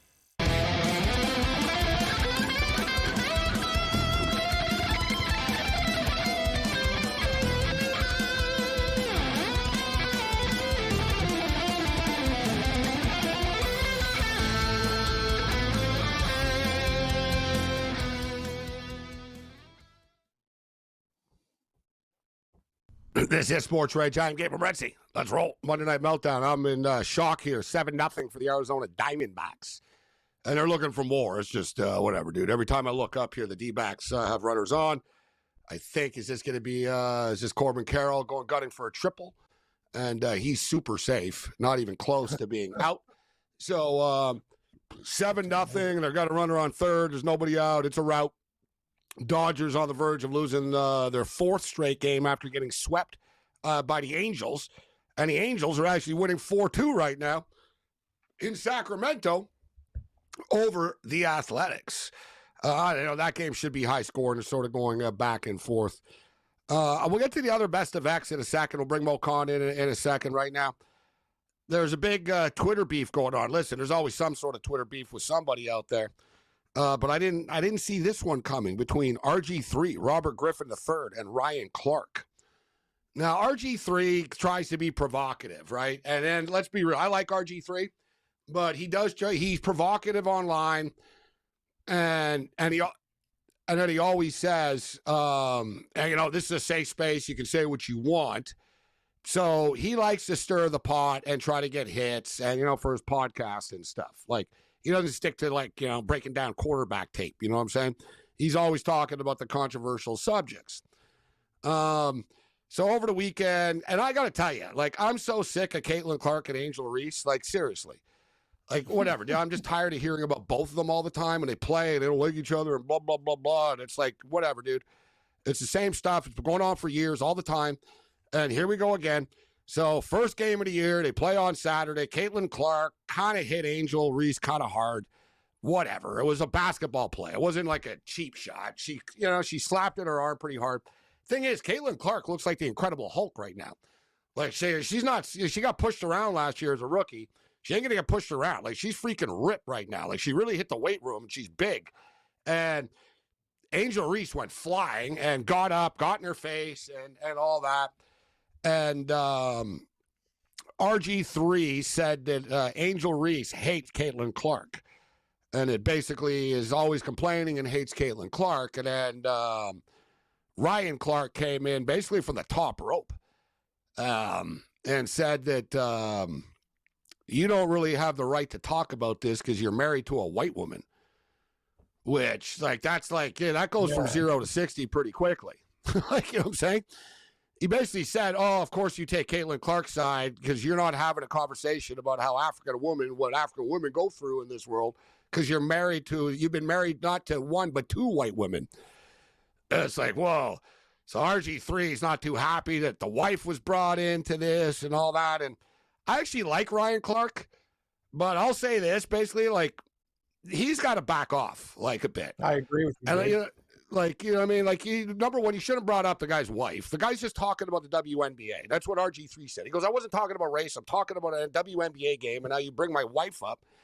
And he goes, you crossed the line, bro. And he basically called him a scumbag.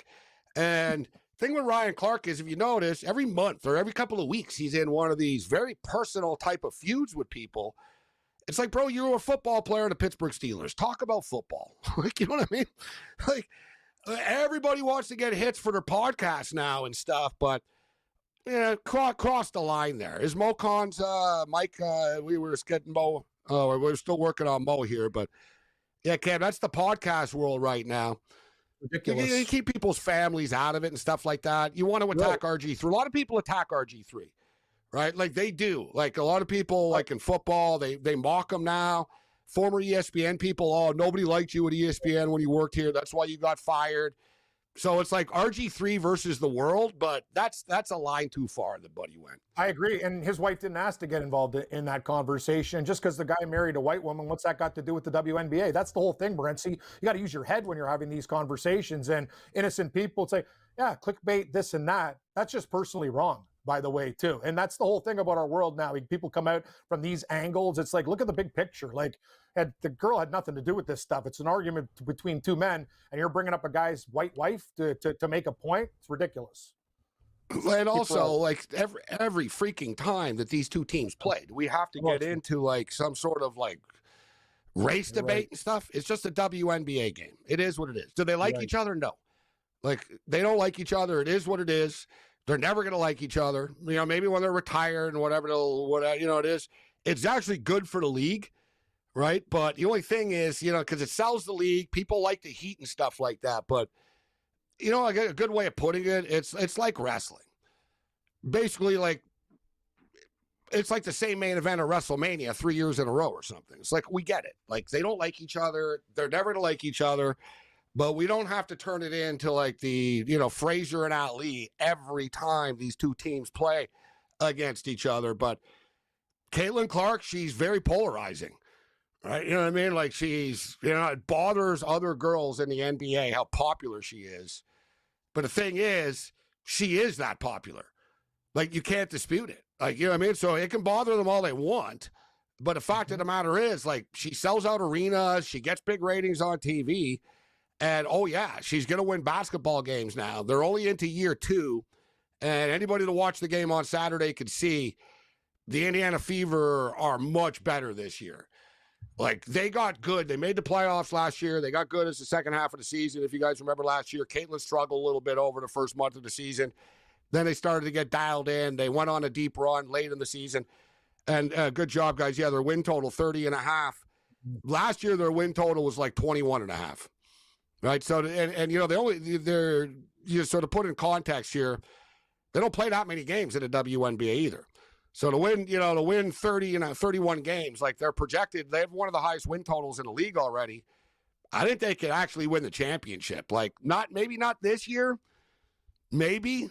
You know what I'm saying? I know New York are still really good. Vegas are pretty good, but there's a lot of bad teams in the WNBA. And they're not one of them. So, like, they're going to have a pretty high seed and stuff like that. And I wouldn't bet against Caitlin Clark. I think this girl's going to win a title eventually. Yeah, it's interesting. She made the championship game. We'll talk about it with Mo, but things are so polarizing and stuff. They had a Law and Order episode, exactly like Reese versus the white car, and they got clipped and stuff. It was ridiculous.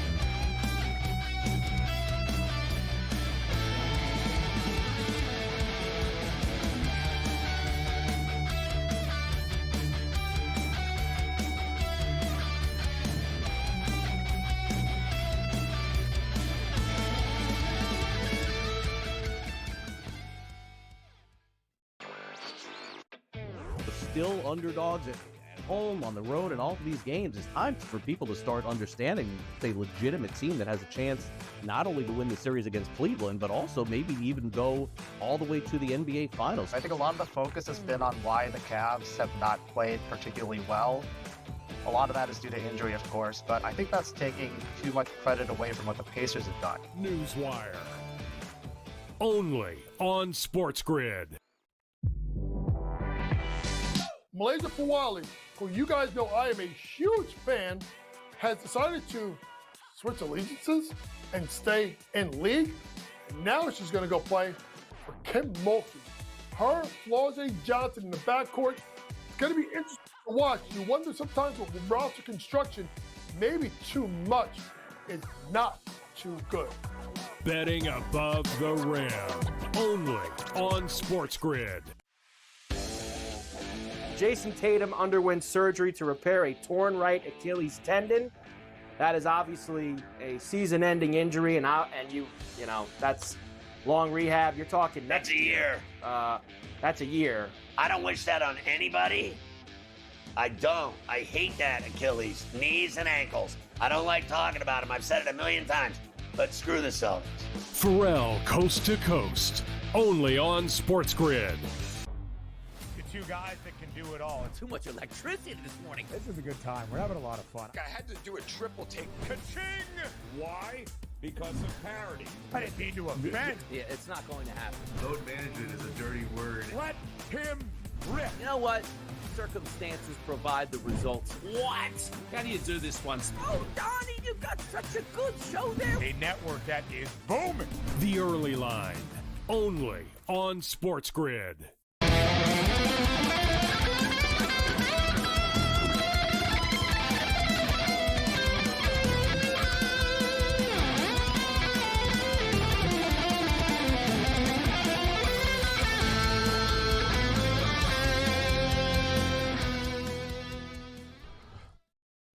Let's roll. Level 2 continues. Mo Khan still getting set up right now. We'll eventually get him on. He's got some audio issues that we're dealing with right now, his microphone, etc. So we'll get Mo on in a couple of minutes. 7-1, Mookie Betts just hit a home run. Dodgers still getting lit up right now by Arizona. As we mentioned, the Angels on a roll. They just swept the Dodgers. Now they're winning 4-2 right now, end of 4 in Sacramento. They're currently minus 250. The Athletics are plus 200. The Phillies were plus 200 when they were down. Now it's 9-3 Phillies. So, like, you can count on Colorado to blow the lead. Colorado did blow the lead. Philadelphia plus 200, cashing the ticket. Still scoreless. Kansas City and San Francisco right now in the 7th inning. And as we mentioned, 7-1 for the Arizona Diamondbacks over the Los Angeles Dodgers. All right, if we can, I know we're working on Mo here right now, but if you can, Matt, let's go with the best of X for people. If you didn't see the video, so after the Knicks won on, what was it, Friday night? It was a home game. They won. There's a bunch of fans that watch outside the Garden on the screen outside, so there's thousands of them. And this dude's walking down the street wearing a Pacer jersey. And now the Knicks are getting ready to play against the Pacers, but they just beat the Celtics, so you wouldn't figure they would go after a Pacer fan, but they did.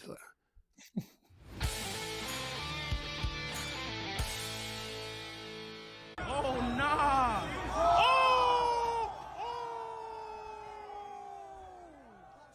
They're throwing garbage bags at him, but now like the pack starts going after him. You're kind of screwed here, too. I mean, what are you going to do? It's one versus like 1,000, like outside MSG. Yeah, like, enough. You know, like really, be better, New York. Like seriously, the guy's. The thing is, turns out he's like a New York fireman too. So you're throwing stuff for the New York fireman. And for the record, everybody saw this. And Pat McAfee, of course, is based in Indianapolis. So McAfee was like, let's find this guy and hook him up. Halliburton saw the video, obviously, of the Pacers. And they found the guy, and now Halliburton's flying the guy into Indianapolis, all expenses paid, to watch the series now. So there's somewhat of a happy ending here, but the thing is, there's also another video out there of Knick fan getting in Brian Windhorse's face outside the arena after the game from ESPN. And Windhorse a nice guy. So like, what are you getting the Windhorse face for? So he's like, the fans like F you, the go Knicks and stuff like that. And Windhorse kind of laughs it off and kind of freaked out, like there's all these people around him. But now there's another video out there. We're not going to play it because there's a lot of swearing and whatever and stuff like. But there's another video out there of Knick fans like throwing things at Windhorse as well. So it's like, really, Knick fans, this is what you're going to do now? You're going to start like, you're going to attack ESPN personalities outside the arena now because he didn't pick the Knicks. They said, he didn't show enough love to the Knicks in the series. It's like, come on, guys. Like, you haven't won anything yet either. You know what I mean? You're into the conference finals here, and you're attacking people on the street and stuff. If they win the championship, like, all hell's going to break loose.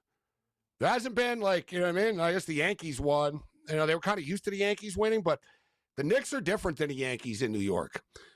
Like, the Yankees are big, but not everybody likes the Yankees, right? You know what I mean? There are some people like the Mets, and you know what I mean? Mm-hmm. It's split up.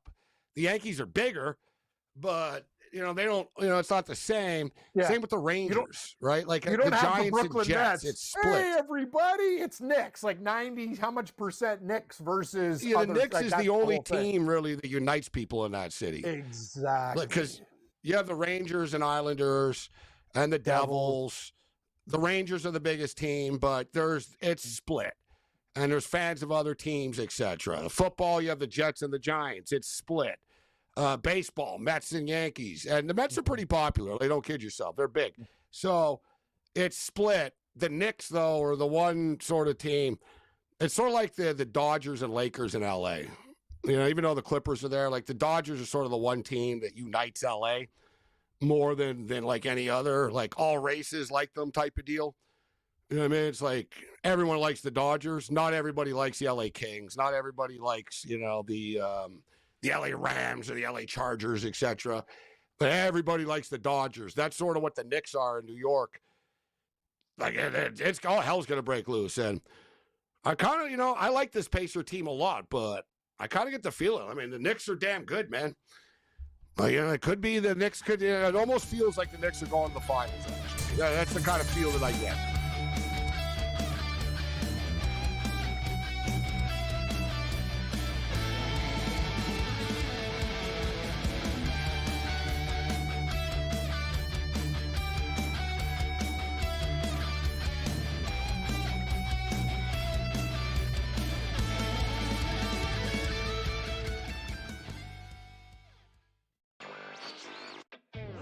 Still underdogs at home, on the road, and all of these games. It's time for people to start understanding it's a legitimate team that has a chance not only to win the series against Cleveland, but also maybe even go all the way to the NBA Finals. I think a lot of the focus has been on why the Cavs have not played particularly well. A lot of that is due to injury, of course, but I think that's taking too much credit away from what the Pacers have done. Newswire. Only on SportsGrid. Malaysia Fawali, who you guys know I am a huge fan, has decided to switch allegiances and stay in league. And now she's going to go play for Kim Mulkey. Her, Flau'jae Johnson in the backcourt. It's going to be interesting to watch. You wonder sometimes with roster construction, maybe too much is not too good. Betting above the rim. Only on SportsGrid. Jason Tatum underwent surgery to repair a torn right Achilles tendon. That is obviously a season-ending injury, and that's long rehab. You're talking That's a year. That's a year. I don't wish that on anybody. I don't. I hate that Achilles, knees and ankles. I don't like talking about them. I've said it a million times. But screw the Celtics. Pharrell Coast to Coast. Only on SportsGrid. Two guys that can do it all. Too much electricity this morning. This is a good time. We're having a lot of fun. I had to do a triple take. Ka-ching! Why? Because of parity. I didn't mean to offend. Yeah, it's not going to happen. Load management is a dirty word. Let him rip. You know what? Circumstances provide the results. What? How do you do this one? Oh, Donnie, you've got such a good show there. A network that is booming. The Early Line. Only on SportsGrid.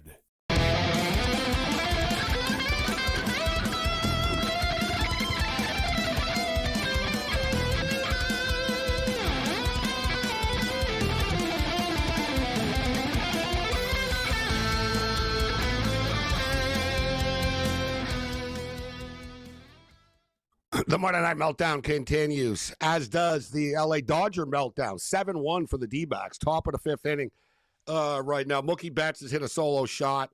That's the only offense that the Dodgers have gotten tonight. Dreyer got lit up.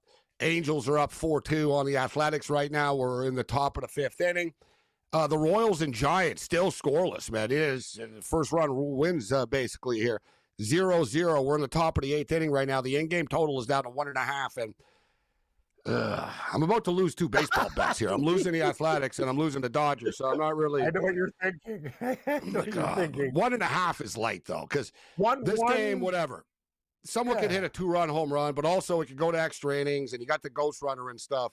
1.5, especially we're in the top of the eighth right now. So you got the top of the eighth, bottom of the eighth, top of the ninth, bottom of the ninth. There's one out already, but still, that's like that's basically 11 more batters coming up here.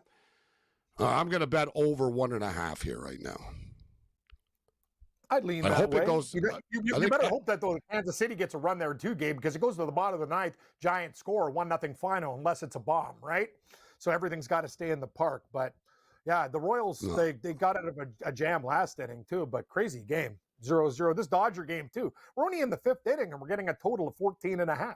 Like we'd have 8 runs. I'm not going to get. I can't. Oh, son of a bitch! I'm trying to bet it right now, and they just got a double right on cue, and they moved it to 2.5. Yeah, they did. And as I'm betting it, I cannot believe this. All right, I got to get the alternate run line here, 1.5 now. There's going to, like I said, 1.5. It's as low as you're ever going to get. I mean, you can't, they're never going to make a total of 0.5. So, like, 1.5 is as low. It's as low as you're going to get. God, they don't have the, they took off the alternate run here now late in the game. Frustrating. Normally they have it 8th inning line, 8th inning line. I'm going through everything here. They got a million different options, but of course, no. So yeah, now it's 2.5 plus 120. And it's the Royals with the runner on second base now, just for the record. And I was going to say, they just crushed it, but it was caught at the warning track. So yeah, it just fell to 1.5 again, just like that. All right, I'm going to jump in here still at the 1.5, even though there's 2 out. Like I said, might get it home. 1-0. I don't know. Like, ideally, I'd prefer, to be honest, if this game just gets to extra innings. Right? You get me to extra innings, 0-0. I get the ghost runner, and you know what? Maybe it gets broken open. We've seen this a million times over the years. 7-1 with the Dodgers and D-backs. Like Kev said, the in-game total is currently 13.5 now.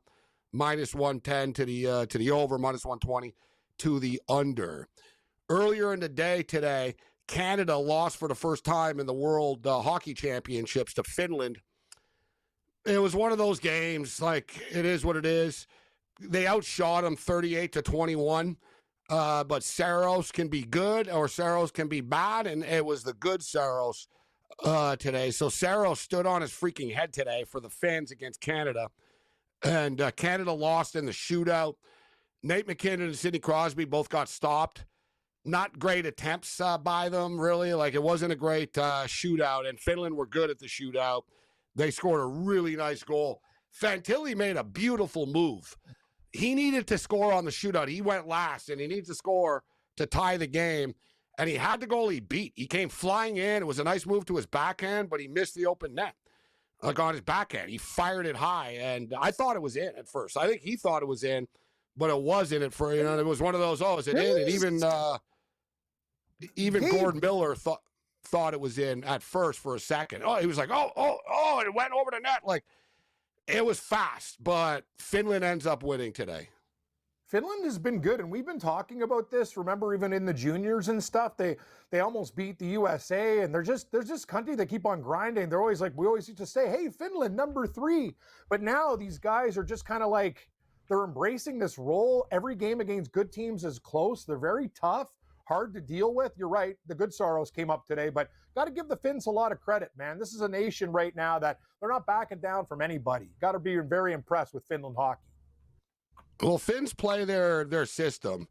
Listen, I thought Finland was a dark horse going into the Four Nations, and they had a lot of bad luck in games. Like, they were, you know what I mean? If you recall, it would be like 1-1 after the second period, and they'd lose 4-1. Like, the wheels would fall off late. The fact of the matter is, Saros didn't play that great for them. He wasn't good. And also, Lankinen, the goalie on the Vancouver Canucks, was not very good for them. It was one of those weird deals. Yeah, I did on the over. Kansas City, 2, baby. Royals, 2-0. Winner. Yeah. Winner. Yeah, there's a quick winner for everybody. Softens the blow for losing these other 2 games. But, Canada lost today. Now they got to play Sweden in the morning. Quick turnaround here, and the Swedes are damn good. You know, we know the Finns are good. The Swedes are even better. So Canada's a minus 140 favorite in this game against Sweden, plus 120 for the Swedes. The total is 5.5. Listen, Canada could, you know what I mean? Canada could be in tough tomorrow in the first period. This game went to overtime today, and then it went to the shootout today. You could see Canada were a little bit flat as the game was going on here. It's a lot of hockey for these players. Like, people don't realize this World Championship, what a grind it is. Like, this is basically Canada's 7th game in 10 days now, 9 days, 10 days. With the European time, whatever, overnight. So they got the Friday to the 10 days. So that's a lot. Like, and if you go to the final, you play 10 games in 15 days. Like, you don't do that in the NHL even. So, like, this is a freaking grind of a tournament. So I'm a little bit worried that Canada's legs are going to be tired tomorrow against the Swedes. The game is at 2:20 Eastern Time, 11:20 Pacific. Team Canada are minus 140 favorites, and the over-under is 5.5. The USA play the Czech Republic at a big one at 10:20 a.m. Eastern Time. USA minus 115. Czechia, as they're called here in the tournament, minus 105. I believe we've got our boy Mo Khan ready to step up. And Mo, good to see you. How you doing tonight? My technology is like Angel Reese right now, guys. So I apologize for that error. But I'm here. I'm alive. I'm well. Great to see you boys as well. It's kind of open ended, like Like, what do you mean? Like Angel Reese, broken, whack.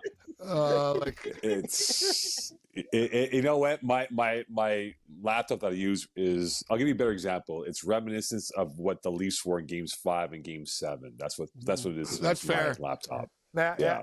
So you're saying you're like, you need a new lineup. They need a new lineup. You need a new laptop. You're saying. Yeah, I think so. I think I will have to. I see though. I brought this up earlier, a couple of minutes ago. That whole RG3 Ryan Clark stuff is just crazy. But whatever. They're going to get hits for their podcast out of it. It is what it is. But I see Bomani Jones just posted something about this tonight too, and he said he's just sick of it. And that's what I was saying. I was saying the exact same thing. It's like, I put it in wrestling terms, Mo. It's like the same, you know what I mean? It's like the same main event all the time. It's like, we get it. They don't like each other. We don't have to talk about it like forever and dissect this from a racial perspective after every goddamn time these two teams play against each other for the rest of their lives. But Bomani Jones said, he's just tired of the NBA talk always not being about basketball. And to me, that's one of the things that the NBA has a problem with. Everybody, fans, everyone talking about the past, and a lot of the media, like Chuck and Shaq and these guys, they're always saying how bad the NBA is. And it's always about the drama. Oh, Kevin Durant and LeBron. And it's never really about the games. It's always about stuff off the court and the drama with the NBA now. And the WNBA, same thing, right? I mean, it's never about basketball, Mo. I'm just tired of Angel Reese and Caitlin Clark. I don't want to hear about it. Yeah, but you know what? It's producing headlines for the league, good or bad, right? That's what they You're need right. right They now. like it. They like it. It's like a NASCAR fight, like a fight after a NASCAR race. Absolutely. They like it. You know what I mean? Yeah, hit me with your helmet. Yeah, it works. Yeah. Well, they'll find everybody and publicly say, "Oh, it's terrible," but they'll put it in their highlight reels like for the race next week. Yeah, right.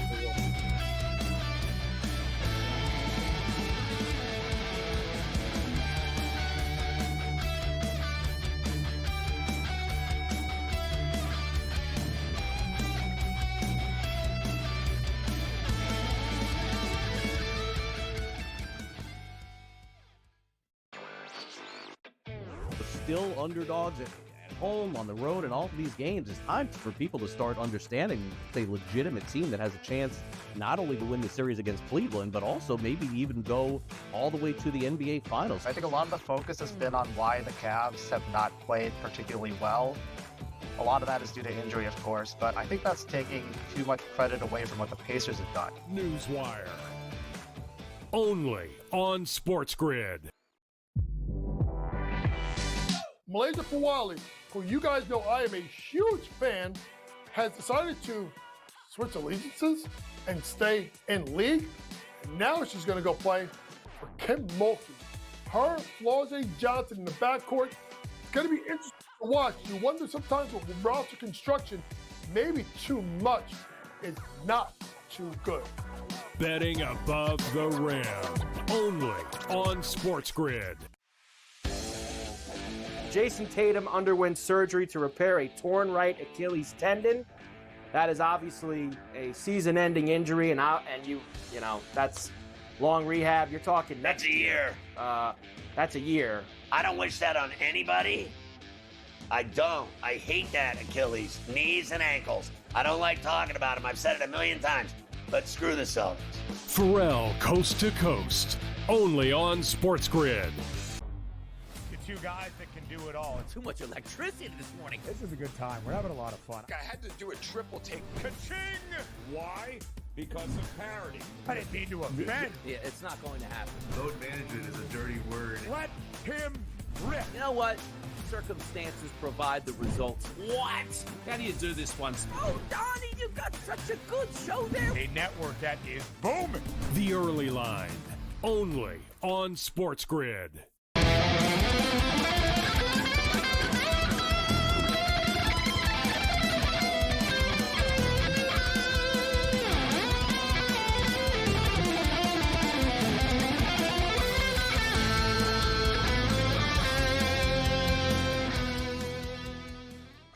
Monday Night Meltdown continues. Quickest 120 minutes of sports talk and television. So at least we did hit that win with the over 1.5. Like I said, 1.5 is just light, right? You know, you see this all the time. Scoreless games end up, and watch this game end up being like, watch San Francisco tie it, and it gets crazy or something after. But at least we got a win here. We did absolutely crush the CFL game earlier today, and I ended up with a lot on it because if you pay attention to this stuff, you can sort of, and I knew that the BC Lions weren't playing anybody, right? They only dressed one starter, Nate Rourke, and he played 4 plays, right? So he played 4 plays. They were on the road on a neutral field, so they wanted to, he wanted to play there, whatever. He was bored in the area.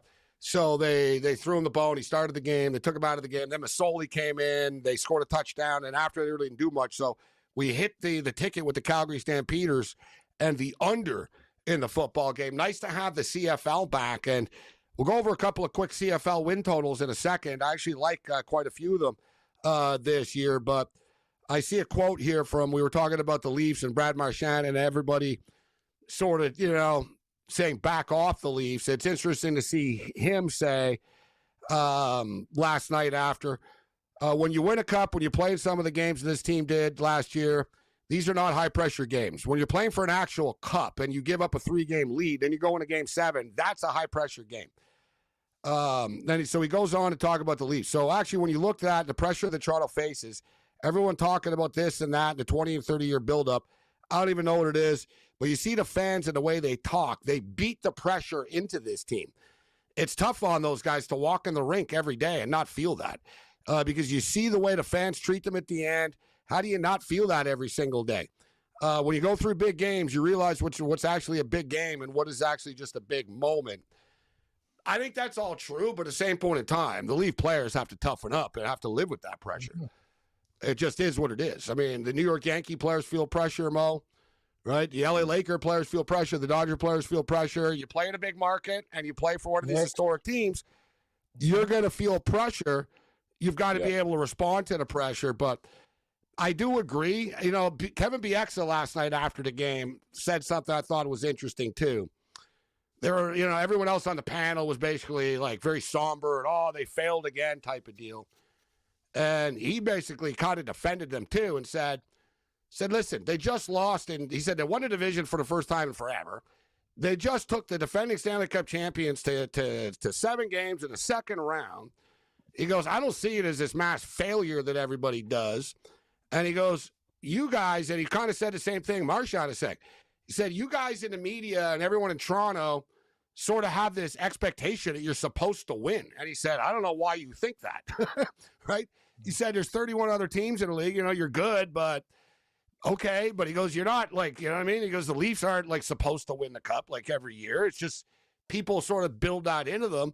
That's the way it used to be in Montreal, Mo, but Canadian fans have lowered the standard now. It's true. They have. They really have. And, when you look at the Maple Leafs, pressure makes diamonds, but pressure also makes cubic zirconiums. That's what the Leafs were the last few games of the series. But look, I think for a guy like Mitch Marner, he probably needs a reboot and get out of town, right? Shanahan's deal is done after June 30th. He probably won't be retained. But the reality is this composition, this team has been mismanaged, guys. It's been top-heavy for many, many years. There was a stat that I read this morning that the past, whatever it is, Stanley Cup winners under the cap era, no one has been over 10 million plus on a cup winning team. The Leafs have 3-4 guys right now on that average right now as you speak. So if you're Treliving, if you're the Leafs right now, if you're Keith Pelly, you have to figure out, do I do a complete reboot with my management administration and get the right pieces in place? Because again, this has been going for nearly a decade under Shanahan's watch. And two wins in the playoffs overall in terms of the rounds that they've conquered. So really, this has been an utter failure if you're a Leafs fan with all the hope and the rebuild that they did back from 2012 to 2016. And now from Marner, Matthews, and Nylander and others, it's been a complete, utter disgrace in the eyes of Leaf fans. No, you're right about the sense that the whole problem was their 4 makes way too much money. And it eats up all the salary cap. That's always been the problem there. Yet, all right, let's just say hypothetically, you don't have Marner on there, so you got to, kind of do what the Yankees did, right? And like, all right, we're not going to give Soto the $700 million, but let's sign Goldschmidt, let's sign Max Fried. Like, you get better, actually. You know what I mean? You can get a couple of good players, let's say hypothetically the Leafs were able to sign Sam Bennett and like Brock Nelson or something, right, for $12 million. Instead of one player, you get two, right? Like, so I sort of understand that, but they're just sort of doomed. Like, you know what I mean? They got to get more character. They got to get more character in that room. All right, so what's your pick, Mo, for the Panthers and the Canes? Who do you think wins the series? I got Florida in 6. I think, Brendan Moore last year, remember, he kind of was a crybaby in how they lost to the Panthers. But I think you look at Florida right now. He said they were the better team, even though they got swept. They were the better team. We were the better team. That's the best. I got Florida. I got Florida in 6. I think right now Bob's been locked in. You look at that back line, they play much better than before. And, people were looking at the Panthers at the end of the year saying, well, they're playing terrible hockey. But remember, no Kachuk, Marchand was trying to get adapted to the team here. I think they've really been able to find the right recipe for the 4 lines to be effective. So give me the Panthers in 6 over the Hurricanes. What about the Oilers and the Stars? Who do you like in that series? I'm going with the Stars. I know the Oilers have been playing better hockey, right? But you think about that Kings series, Gabe. You brought that up with Cam a couple weeks ago. They were 3 plays away from losing that series in Game 5 and ended up winning in 6. But I just think right now, for what they've built up, their goaltending has been spectacular in this event in the second round that they had. But also, I think their 4 lines have been much more in sync than where they were before. Remember, Florida and Dallas both wheezed into the playoffs. They weren't playing the best hockey in late March, early April, but now here they are playing the best hockey. And I think they finally get over the hump and get to the Stanley Cup final. Mo Khan in the house with us. So a NASCAR, basically a Southern Stanley Cup final. Non-traditional hockey markets, I'm telling you. It's the way it always seems to work out in the National Hockey League. Well, the Canadians and the Leaf fans cry. And the Red Wing fans can't get in the playoffs. You know what I mean? Yeah, that's what it is. Blackhawks suck. The original 6 teams all blow for the most part. You know what I mean? The Bruins suddenly suck now. It's new. And, tax-free states, guys. Like I said, it ain't rocket science. All right, more with Mo on the other side.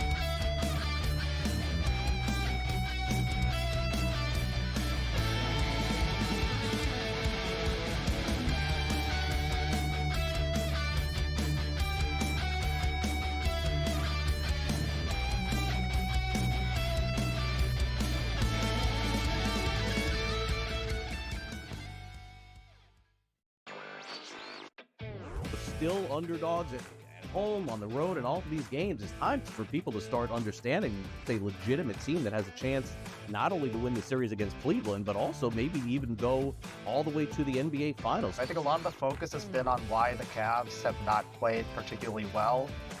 A lot of that is due to injury, of course, but I think that's taking too much credit away from what the Pacers have done. Newswire. Only on SportsGrid. Malaysia Fawali, who you guys know I am a huge fan, has decided to switch allegiances and stay in league. And now she's going to go play for Kim Mulkey. Her, Flau'jae Johnson in the backcourt.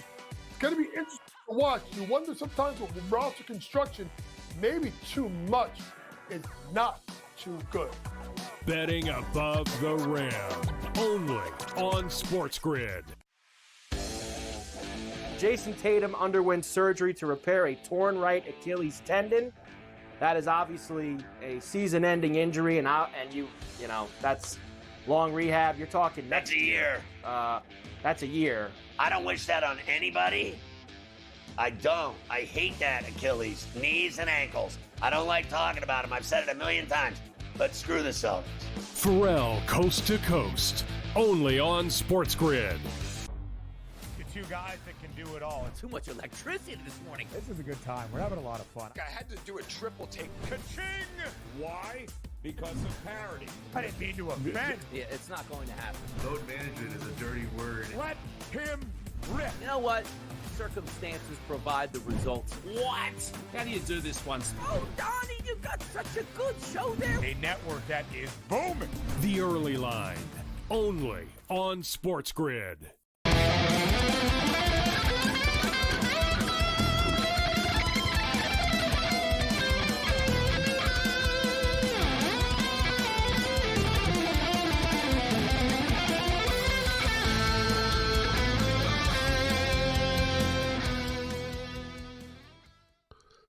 This is Sports Rage. I am Morency. All right, the show's just flown by this evening. We gave you the over 1.5 for the baseball game. It's up to 3 right now, as I stated. So it's 2-1 right now. Kansas City on San Francisco. San Francisco just had runners on second and third. They nearly tied the game and potentially could have taken the lead, but they didn't. So we're going to the top of the 9, 2-1 for the Royals. It's 4-3 right now for the Angels. We're in the bottom of the 6th right now. 4-3 for the Angels. 7-1 D-back still right now. All right, so tomorrow, NBA basketball back. The Minnesota Timberwolves and the Oklahoma City Thunder. The Thunder survived a scare against the Denver Nuggets, but they responded when they had to. Mo, you've got Lou Dort from Montreal on the Oklahoma City Thunder. SGA, of course, from the Toronto area. Oklahoma City played a preseason game in Montreal. I know they recognize their popularity in Canada as well. It's funny, I was talking with Scott Farrell about this, and Farrell's kid goes to San Diego State University. His favorite NBA team, the Oklahoma City Thunder. And I said a lot of younger people like this Oklahoma City Thunder team. Sort of a new guard in the NBA now. Anthony Edwards versus SGA. Who do you like in the series here with the T-Wolves and the Thunder? Just quickly here, when I did the Alliance game yesterday for the CBL, there were a boatload of people wearing T-Wolves jerseys in Montreal. So this little food T-Wolves jerseys. T-Wolves? Anthony Edwards, man. Atman's popular in Montreal, guys. Just letting you know. Look, in this series right now, what it'll come down to is how does Lou Dort babysit Anthony Edwards, right? Because the one thing that the T-Wolves do, guys, very well, they spread out the court.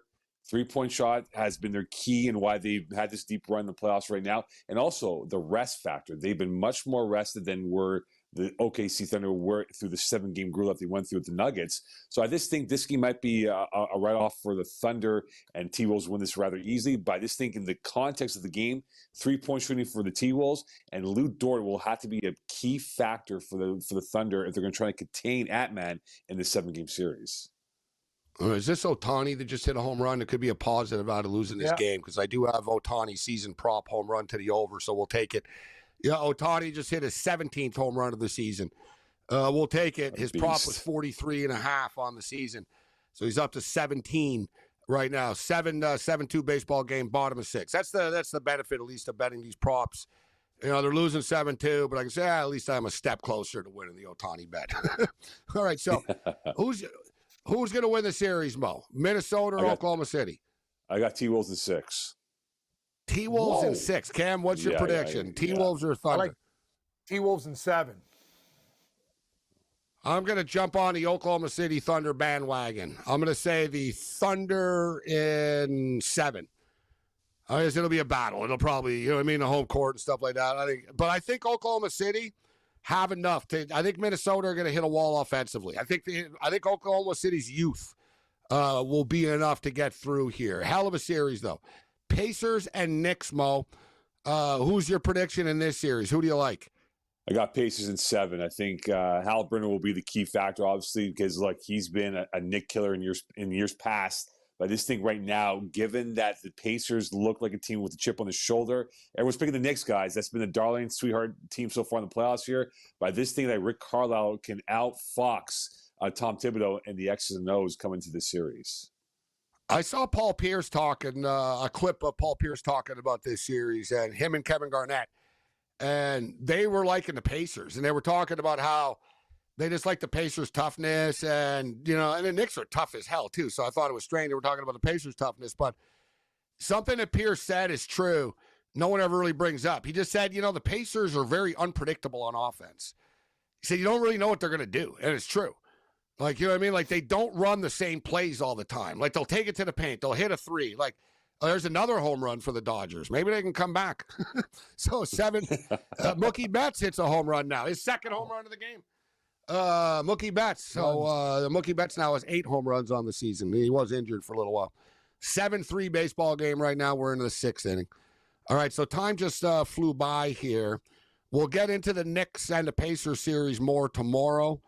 But, Cam, you think the T-Wolves are going to beat the Oklahoma City Thunder as well? Yeah, it's tough, man. I like all these teams that are left. The Knicks in 7. I think both series can go the distance like in hockey, but the Pacers are no joke, man. And that line tells you so. Like, this is going to be a real dogfight, Gabe. Knicks in 7. Thing is, Gobert's size causes teams problems. Oklahoma City are freaking big, man. Like they're you know what I mean? Long. Yeah. Like they're not, and they're more athletic than Gobert is. Like, so I like the matchup for them in the paint, actually. We'll hit this some more tomorrow. Other than that, you're on your own later.